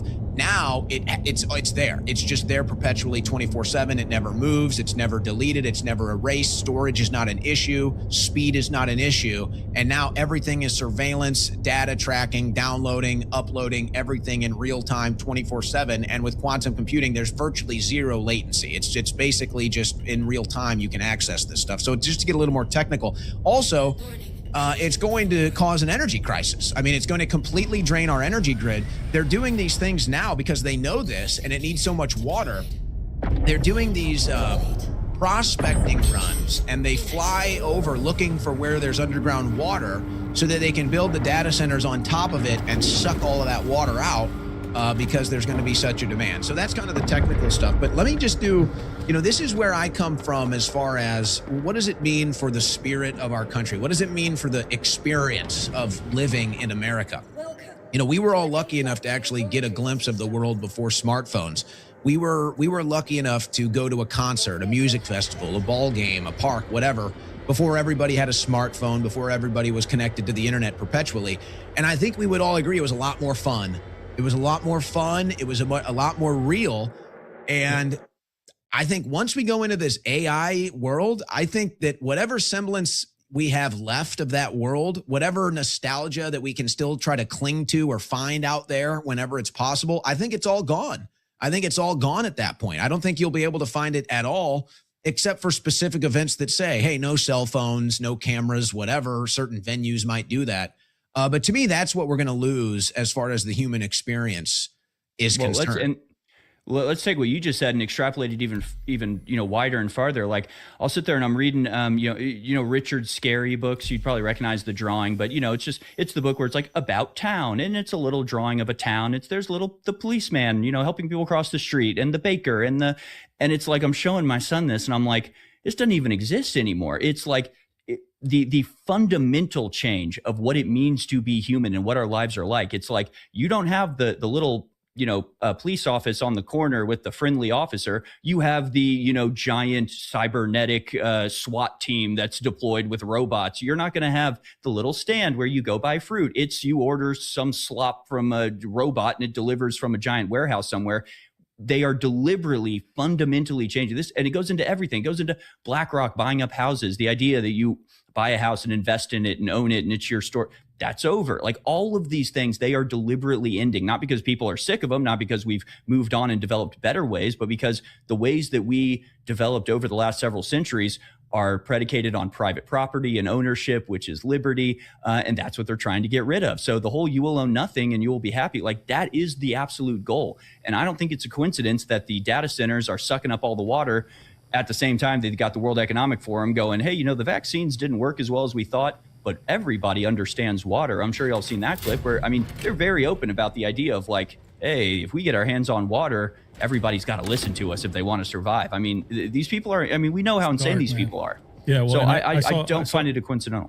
Yeah. I saw an interview or a clip actually played on a podcast I was listening to. It was Larry Fink. And he was talking about how they're fearful about Americans using drones to attack storage or data centers. And I was like, hey, Larry, why the fuck would we be attacking data centers, dude? What are you planning to do to us? Like if you're really nervous about American terrorism, like we're gonna cause the next Boston Tea Party. It's like, you damn right, you bastards. Yeah, but it's like my initial reaction was like, all right, you guys want to have more data storage so you can have more computational power. You know what I chalked that up to? And then I'm like, no, you think I'm going to become a terrorist? You're planning to do some really dark shit with that, homeboy. This ain't about hot dog flying.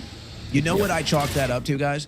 I think that we have a bunch of paranoid schizophrenics that are in charge, and maybe even criminal paranoid schizophrenics. It may be a combination of both, but you have people that are so scared of life. They're so scared of the world. They're so scared of history or this people or that people. They're just scared to death that we have to be spying 24/7. We just can't trust anybody. We can't trust a human. I'm a paranoid schizophrenic. There's a next Holocaust coming. There's a next terrorist around the corner. There's a Muslim. We have to spy 24/7. Everything has to be spied on. It's the only way I'll feel safe. Well, you'll never feel safe. You'll never feel safe, and you'll never be safe. And then I think there is the criminal element. I think there's criminals that have done the most heinous, disgusting, dastardly things that we probably can't even imagine. And they get the feeling that, hey, they might be catching on to us here. They might be getting an idea of what sick son of bitches we are. So we need to spy on people 24/7 to make sure, just in case if they ever get a little too close to us, that we can clamp down on them and remove them from the picture. So I think that those are the two things. And that's why when people are trying to make sense of it, they're like, why are they doing this? It can't be the China angle. That doesn't add up. It can't even really be the surveillance angle. They really don't need this. They got the surveillance right now. It can't be that. No. We have a bunch of sick, psychotic, paranoid schizophrenics that are so afraid that you're going to find out who they are and what they do, that they instead have to get ahead of that, spy on you 24/7, use AI to make sure that if you ever get close to finding out who they are and what they do, that they will strike you down, remove you from the system, and make sure that they can never be exposed. So I do think that that is a major element of this. I can't help but notice that the person you were describing reminds me a lot of Netanyahu, the behavior. Well, let's just call it what it is. Yeah. The original he does rule over us. Yeah. The original victims of trauma-based mind control are Jews. They are the number one victims of trauma-based mind control, only probably followed by Black Americans and then maybe Native Americans. I don't know. That's just kind of the local color of it. But that's just the truth. That's just the truth. And that's why you see people like Mark Levin, who looks like a rat scared of his own turd 24/7, because he is. Yeah. Absolutely. Yeah, you're dead on. The trauma-based mind control like starts as soon as they're born, and it's like hardwired in. It's extremely damaging, and yeah, it makes it difficult. I think for a lot of people who grow up in this like fear mindset of everybody actually secretly hates you, which is like sort of what they're told. Same thing. Black people are told in America, oh, people might be friendly to you, but actually everybody's super racist and hates you. It's like, what a sick way to raise people. Of course you're going to make decisions that are paranoid, and you just want to make everybody weaker around you because you're scared of them. And that's really what it comes down to, right? Strong people want other people to be strong. I'm not scared of other people being strong or powerful or having authority because I feel like I'm strong and powerful. It's no threat to me. But when you're weak and when you're squirrely, when you're kind of a Weasley type of person, you don't want a bunch of strong, stalwart, righteous people around you. It's very inconvenient. Yeah, well, and then it makes it, if you're outnumbered, then you have to do really nefarious, undermining things to try and weaken that population. I think that's what we've been experiencing for decades now. So, let's just take it back to the very beginning of this whole conversation. This is where a lot of the race stuff comes from, and it's always been kind of obvious, the sort of algorithmic thing where they go, white people are evil, white people bad, white people created the concepts of the Constitution and the Bill of Rights, so therefore those are bad. It's very simple. You categorize, freedom itself as a white concept, and then you demonize whiteness. You're just demonizing freedom and liberty and making people think that it's an outgrowth of some sort of evil. You know what's funny about that? This will be my walk-off moment. You'll have these radical, crazy, left-eyed people that will say, yeah, because a white person wrote the Bill of Rights and the Constitution, it's inherently evil. And then their next pursuit of convincing you will be how actually the founding fathers were black. And that's it for me. Good night and good luck. we was founding fathers. Well, I'm going to wrap it there, but AI thinks they were. So it's all coming together. It's all coming together. And Netflix thinks everybody's black. But anyways, I just want to say, AI is going to replace most jobs, but I think the final frontier, the most challenging thing for AI to replace will be what the three of us do, and you two in particular, because I feel like they cannot program to tell the truth about the things that we actually analyze and discuss on the regular, because it's like, well, that gives up the whole game. So are they ever going to create or replace us? I think we'll be the last thing to be replaced. And I really appreciate you guys. I think that there's a handful of people in this world, in my lane, that do what we do, and I really appreciate you guys. You've inspired me for years. I've been wanting to have this conversation with both of you. As you know, I fucked up and did the time zone thing with Owen months ago, but I'm a huge fan. We did that. I forgot about that. Yeah, we did the debate in person. That'll be out in probably 10 days. It's a 4-on-4 debate. Fortunately, I was on Owen's side, so we didn't have to go head to head. But yeah, I just think that you guys are carrying the torch, and as long as Alex will keep carrying it, we'll keep carrying it along with him. Go ahead and tell people where they can follow your work. Owen Report on YouTube, rumble.com/Owen, Owen Schroyer 1776 on X, and you can listen to the Owen Report on iHeartRadio, iTunes, and Spotify. Harrison. I do the War Room on AlexJonesLive.com, AlexJonesLive.com, or you can follow it at AJNLive on X, and you can follow me at Harrison H. Smith on X. At Liberty Lockpod on X. Subscribe there. If you do support my show, I will follow you back. And yeah, we're pushing almost 100,000 subscribers on YouTube. So if you guys could subscribe right now, I would really fucking appreciate it. Leave a comment down below. If you guys want us to do this again, I would love to do it again. But the feedback must be very, very positive, because these are both very powerful, important men, and they don't have time for this program if we don't do 100,000 views. So share it around. I'll catch you guys next time. Peace. Subscribe to Liberty Lockdown. Great podcast. Clint is tight.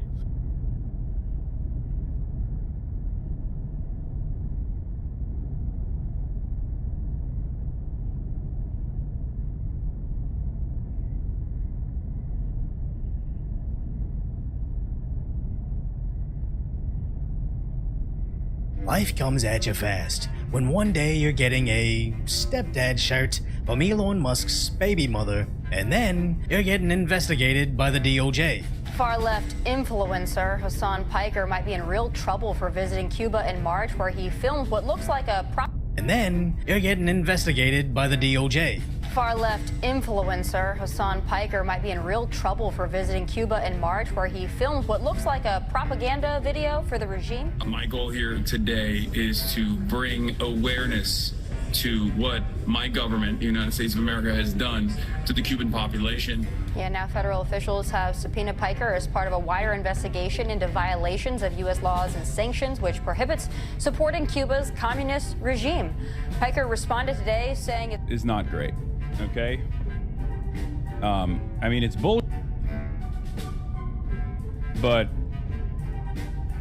still not great. Free me. I can't believe I'm saying that. Seemingly made an example of in America's I wouldn't even say creep towards fascism. America's galloping towards fascism. Hassan just went to Cuba to flex his $5,000 designer outfit to poor people while recording some pro-communist slop for his Twitch stream. But instead, he's actually facing some pretty serious consequences, with the max sentence being up to 10 years in federal prison and a $250,000 fine. And even though it's more realistically going to be much smaller than that, it's still going to be a long drawn-out legal process that might actually discover what else he might be secretly doing behind the scenes, which is probably why he sounds so sad and scared compared to how he usually reacts to law enforcement on stream. Like a point of contention that could have gotten me arrested is insane. And I genuinely in that moment was thinking like, these dumbass slop tubers are actually playing with fire. As this is probably going to be the first time he's faced real consequences for his internet antics. He's been playing socialist revolutionary in his daddy Dan Clancy's backyard, where no matter what rule he breaks, Twitch conveniently looks the other way. But once he stepped out into the real world, publicly supporting America's enemies and the communist parties of China and Cuba, he's about to learn that Twitch terms of service isn't the same as federal law. As previously, he knew he shouldn't go to Cuba. I did cancel the Cuba trip, yes, because I didn't want to go to prison. But after he actually did take that trip, he admitted to bringing wads of cash. Shouts out to the Hassan Abi head at TSA that let me pass through without giving me too much grief, as I had wads and wads of cash on me. That was really funny, because I walked through TSA and I got a fat stack on me, just peppering people with just wads of cash for the most part. And even acknowledging this might not be allowed. The blockade itself is designed to be invisible. It's a system of sanctions. It's this like bureaucratic nightmare that basically renders it impossible for the island to do regular commerce, just like any other country. Banks can't take out loans from any other banks. And you, as an American citizen, as a matter of fact, have a lot of restrictions on what you can and can't do, both on the island or if you want to even send money. If you have relatives on the island, it's a very difficult process to like directly send cash payments to your relatives as well. I really don't think this will end well for him, as even if they don't convict him of the first thing, there's probably something he's hiding they'll find in discovery. As there's a reason Hassan's experience in Cuba was so pleasant compared to actual journalists like Nick Shirley nearly getting kidnapped, where he had to hide in his hotel, apparently getting stalked by spies, with a 2-star general waiting outside trying to interrogate him, barely escaping with his freedom. It's almost like there's not freedom of speech in communist countries, so when a streamer visits with a beaming review of how Cuba is doing, it's probably going to be accused of propaganda, as this is what the investigation is about. If Hassan Piker took any type of payment for the propaganda, then he has to register as a foreign agent. Well, that's another law, but it could apply also in the activities that Hassan Piker's been involved in, because exactly like you said, you know, there could be that you're violating the sanctions, so that's one set of laws. And then another one is that you could be doing influence peddling for a foreign nation, and that's this law where you have to register. So, you know, I mentioned China, and one of the important aspects of this is that there is this tech tycoon named Neville Roy Singham living in China who has pumped $285 million into nonprofits, including one of the nonprofits that Hassan Piker accompanied called Code Pink. And remember, Hassan's China trip had him briefly being detained. So then he fawned over Mao's Red Book on communism, basically doing propaganda interviews. I also wanted to show my audience and the Western world in general that there are a lot of rumors about China. There's a lot of misunderstandings and also just outright lies. I'm not gonna sit here and claim I understand what exactly makes somebody a foreign agent, but anybody paying even the slightest amount of attention to him knows he promotes anything anti-American. So the real question is this just a grift? Millionaire champagne socialist sitting in his Los Angeles mansion claiming capitalism bad to an audience of broke losers? Or is he owned by foreign billionaires coaching him towards anti-American talking points? Which honestly, I don't even think those have to be mutually exclusive. As the charges hang over Hassan's head, he can't help but hate on his own audience. You show him that your emotion goes beyond being a Twitter power user that's buddies with Elon's exes. Dude.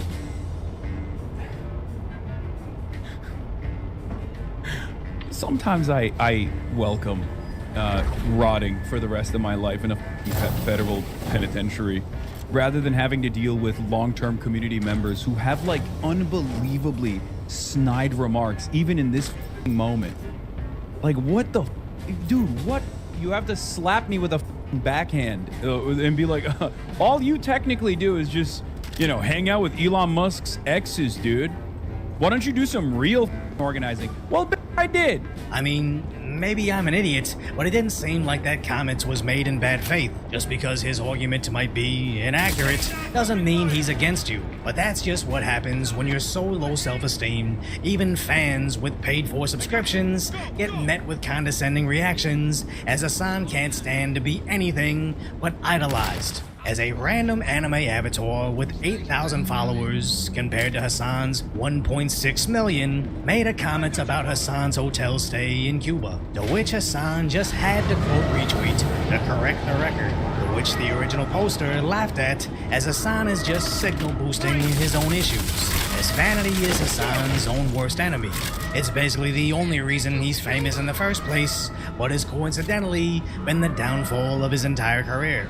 October 7th is now 7 months ago, but even to today, it's all people talk about. As shocking as dog is what he's most known for, not his cunning political commentary, not coming in second place next to the Roach King, but just the guy that probably electrocuted his pooch and kept making up progressively worse stories that kept getting debunked, then refreshing the controversy for over half a year now. And as his career fizzles out, all that political clout he so desperately clung to has now run out, as some people want him to use his connections to New York City Mayor Mamdani. Well, you might need Zoran Magic for this one? Yeah, okay, dude. Yeah.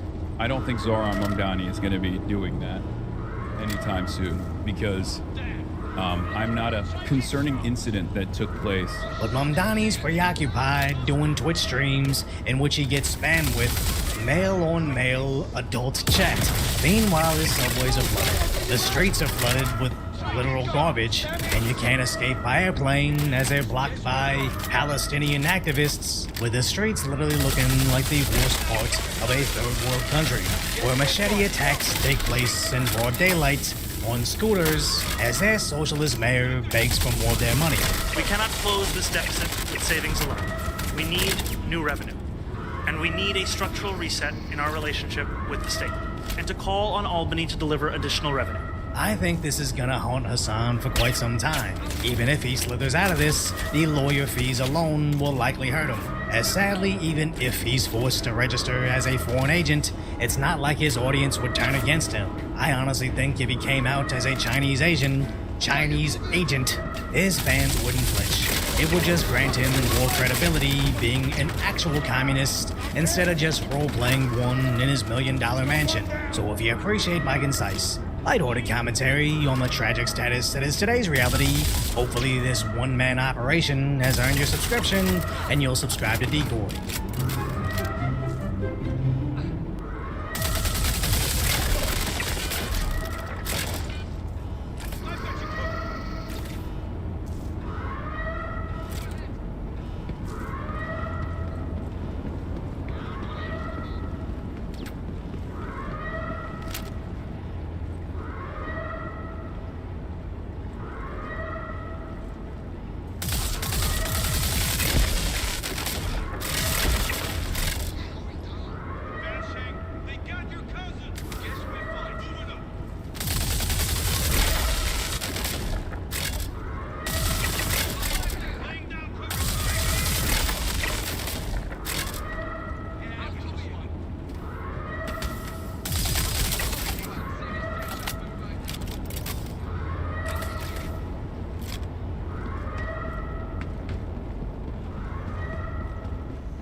We lost one!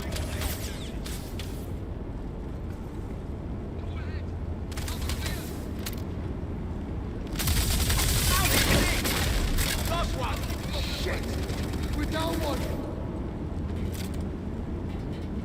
Laying down covering fire!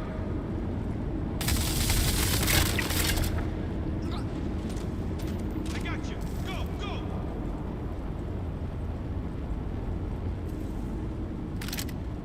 I got you covered!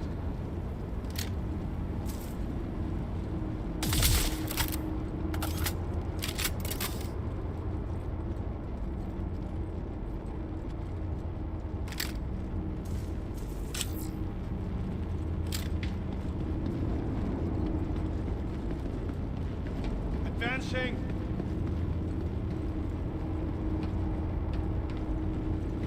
I'll cover you.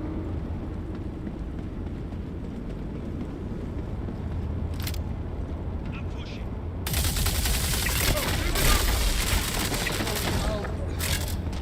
One of ours just got come down.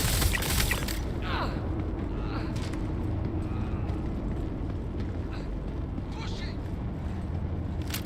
Here we go.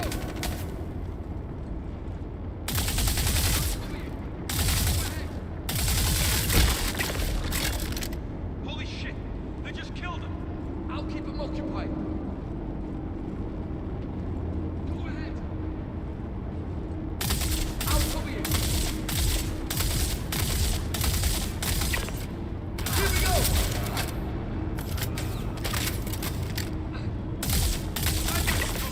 They got your cousin! They got you! Go! Go! I'll cover you. I'll keep him occupied. Go ahead.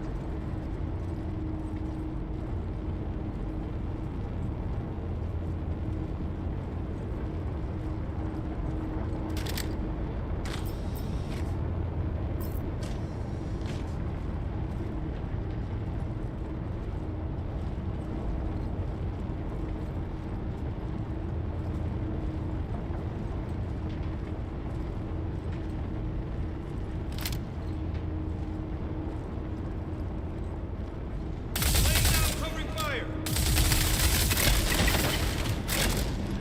Someone wants to tussle.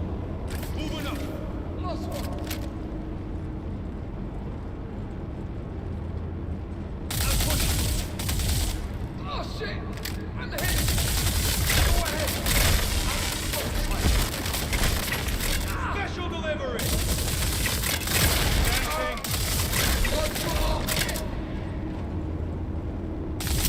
Advancing. Advancing. Cutters, low lively. Down here, ahead. What's going down? Not a problem.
grabbing the data now?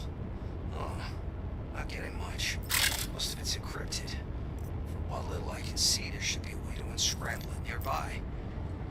See if you can locate a terminal to help unlock this data.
Welcome to the ASOP Vehicle Retrieval System. Your vehicle has been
Careful, I lost him. We got trouble. Shit, lost. We're under attack.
Okay, grabbing the data now. Oh, not getting much. Most of it's encrypted. What little I can see, there should be a way to unscramble it nearby. See if you can locate a terminal to help unlock this data.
got it! What the hell? My sights off! Oh, damn!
getting hit! What's going down? Where the hell did it go?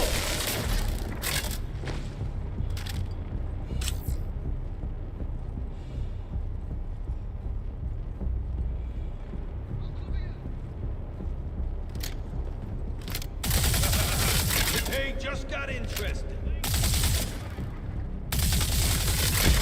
Go! Go! The day just got interesting.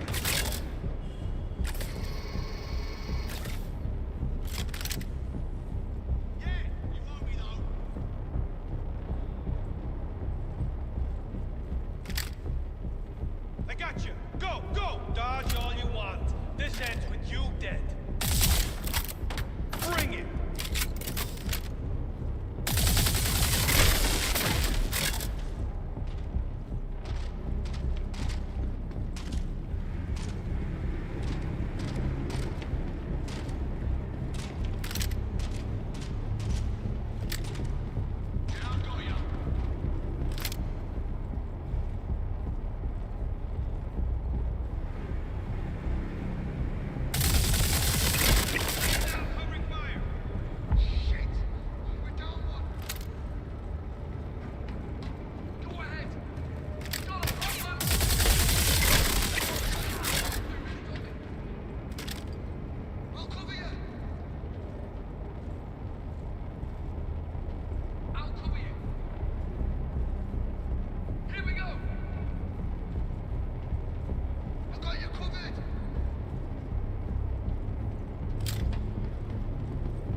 got you covered.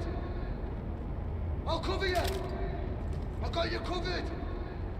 Okay, let's do this.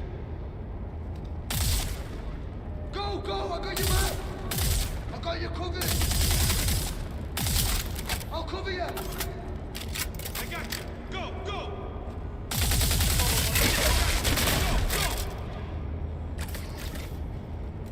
Go, go, I got you back. I'll cover you. Getting down fire. I got you covered. I've got you covered. Go, go, I got you back. I've got you covered. I got you covered.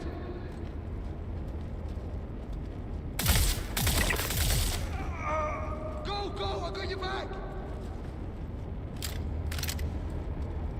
Someone wants to toss. I'll cover you. Someone got knocked. Today just got interesting. I'll cover you. Take it easy. I got you covered. We're taking casualties. We got trouble. Someone wants to toss. It's going down. I got you covered.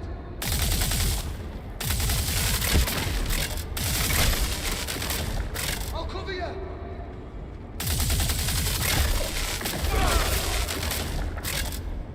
Go, go, I got you back.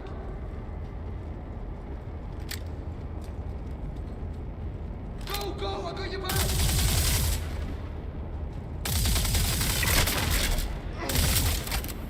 I'll cover you.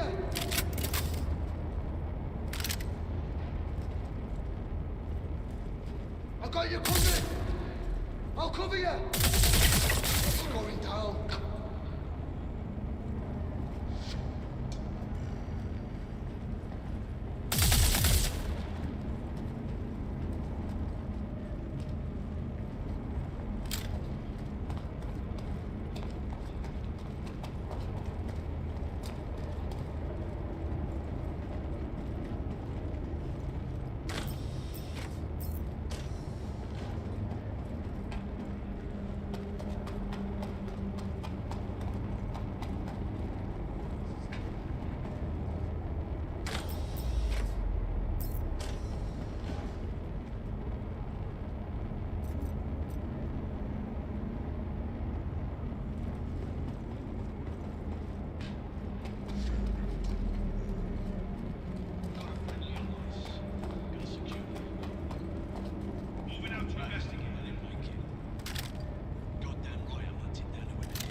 Okay, got another data packet. Good.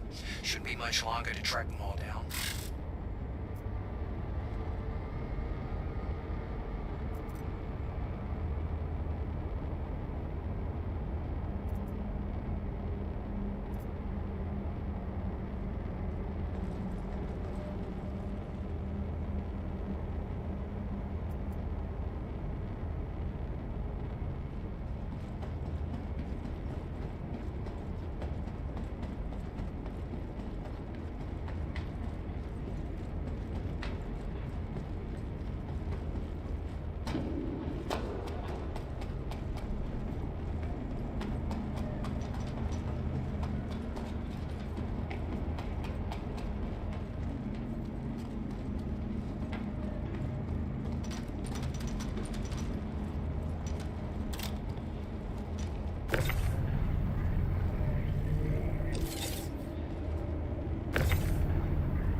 I'm seeing dates, credits, transfer codes. This is good. We're gonna need more. According to this, there should be additional encrypted data packets around your site. Your new objective will be to gather all of the data, along with a decryption key. Guess they made the one-time use for security, but I imagine another high-ranking member of the organization should be carrying one. Authorized to use lethal force to secure it and the decryption key. So, roll out and search the rest of this facility, along with the ship and the neighboring base.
Warning, collision 4.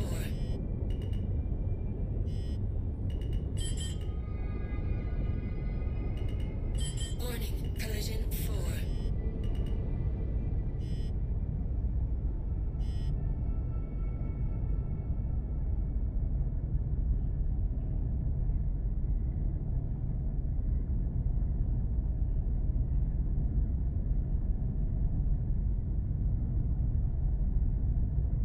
Engines inactive.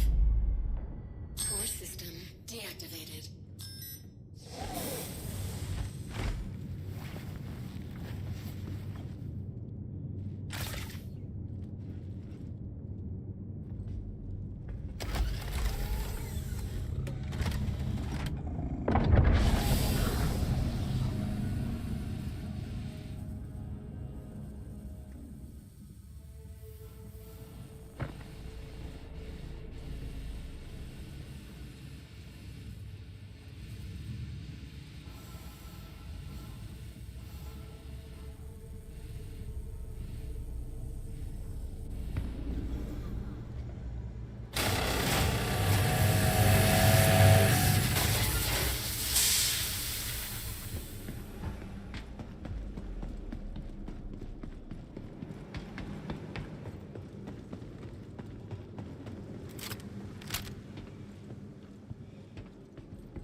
Oh, it's about to pop off. Yes, you only go. Okay.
Go, go!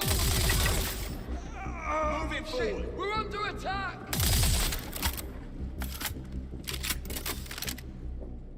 Pushing up.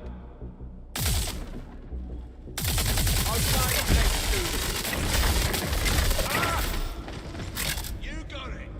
We lost one. You got it.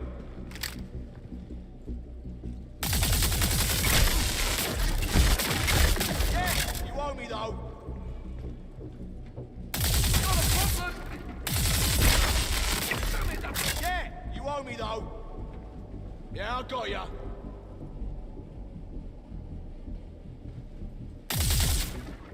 Yeah, I got ya. Guess we're fighting.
Let's see if we can't say hello to the sicko who did this.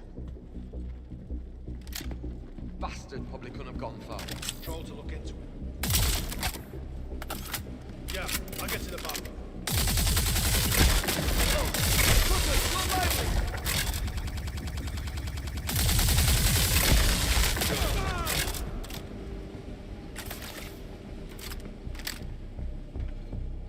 Can't stay here.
Start searching. Can't let the other get away.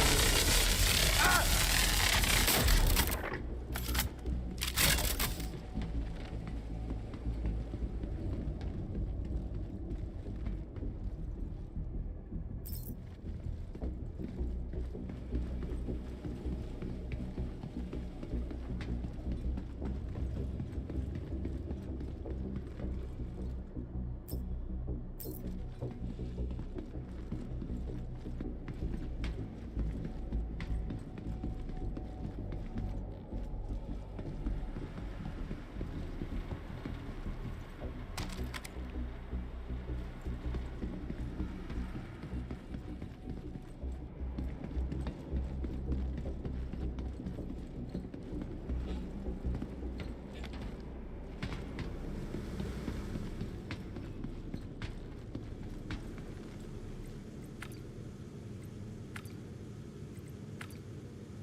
Access granted.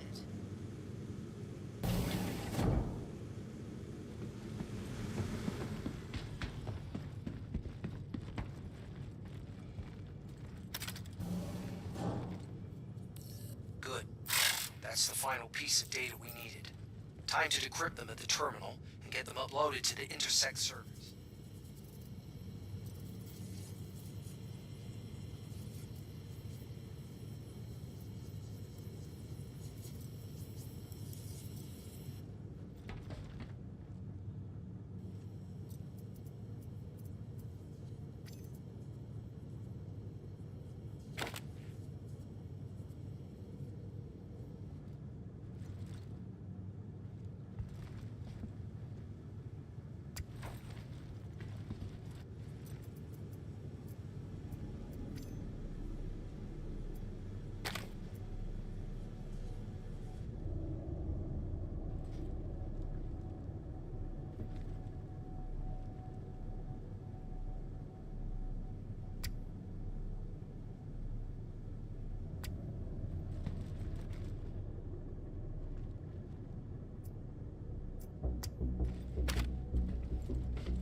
but there's also not love too, you know. And you've been doing this since you published your email address on your comic strips, right? So you started getting all the feedback from everybody in mass, right? Can you hear me all? Yes. Okay. Yeah. Okay. So, so I just wanted to point that out that you know, like you said that we're Scott's debris, and God is looking at, He's plotted Himself so to look at Himself. I feel like I'm looking at a little bit of an experience of you through this. So thank you for that. You all do great. The locals chat was streaming. They love this. They love this. It's great. It's great. It's well organized. We love it. We love it.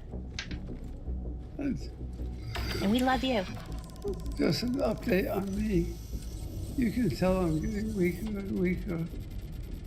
I've been told that the way I'll know how much time I have left is by how tired I am and how much pain I'm in, basically.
friendly on ice. Let's go, let's go. Got a body. Searching the area. Eyes wide, everyone. Find who did this. What the hell happened? Gonna see what I can find. Time's are wasted. Let's go.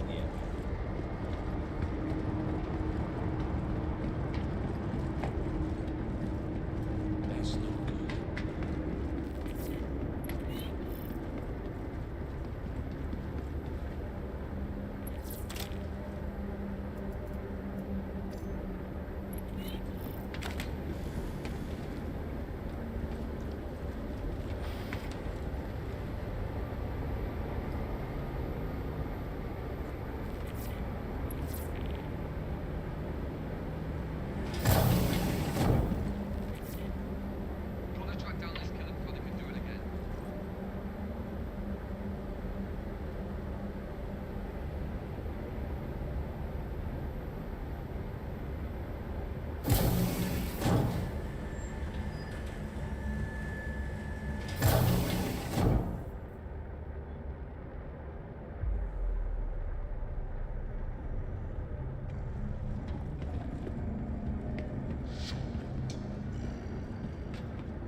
Welcome to the ASOP vehicle retrieval system.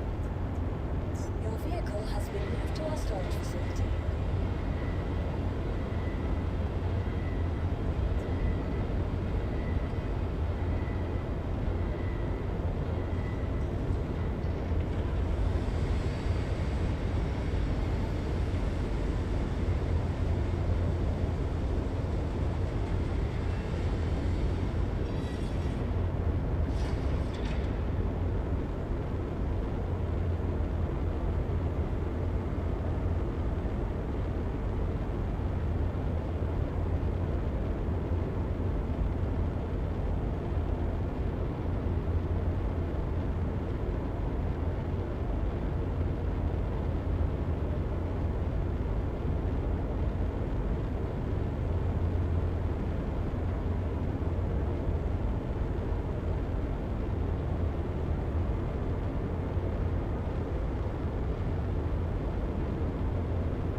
Welcome to the ASOP Vehicle Retrieval System.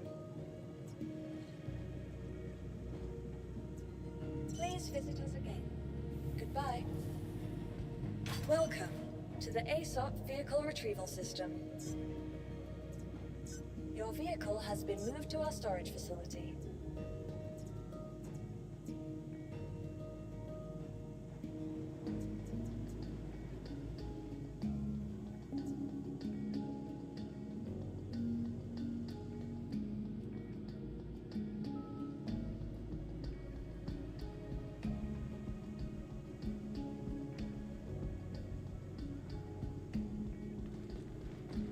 Welcome to the ASOP Vehicle Retrieval System.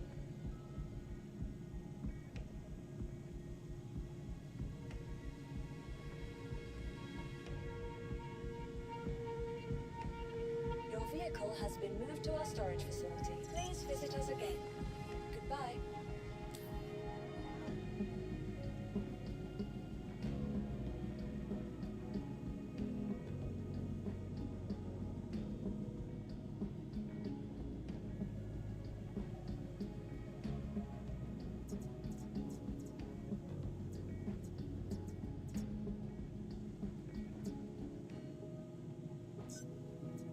Please visit us again. Goodbye. Welcome to the ASOP Vehicle Retrieval System. Your vehicle has been moved to our storage facility.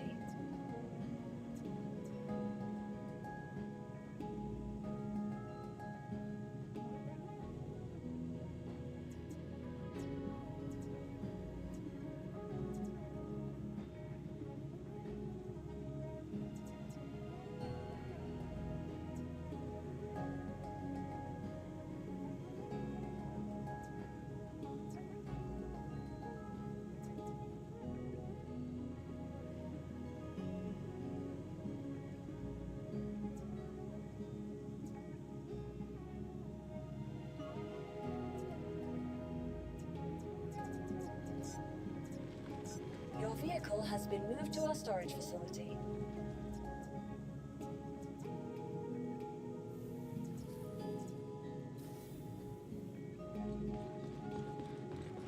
Welcome to the ASOP Vehicle Retrieval System. Please visit us again. Goodbye.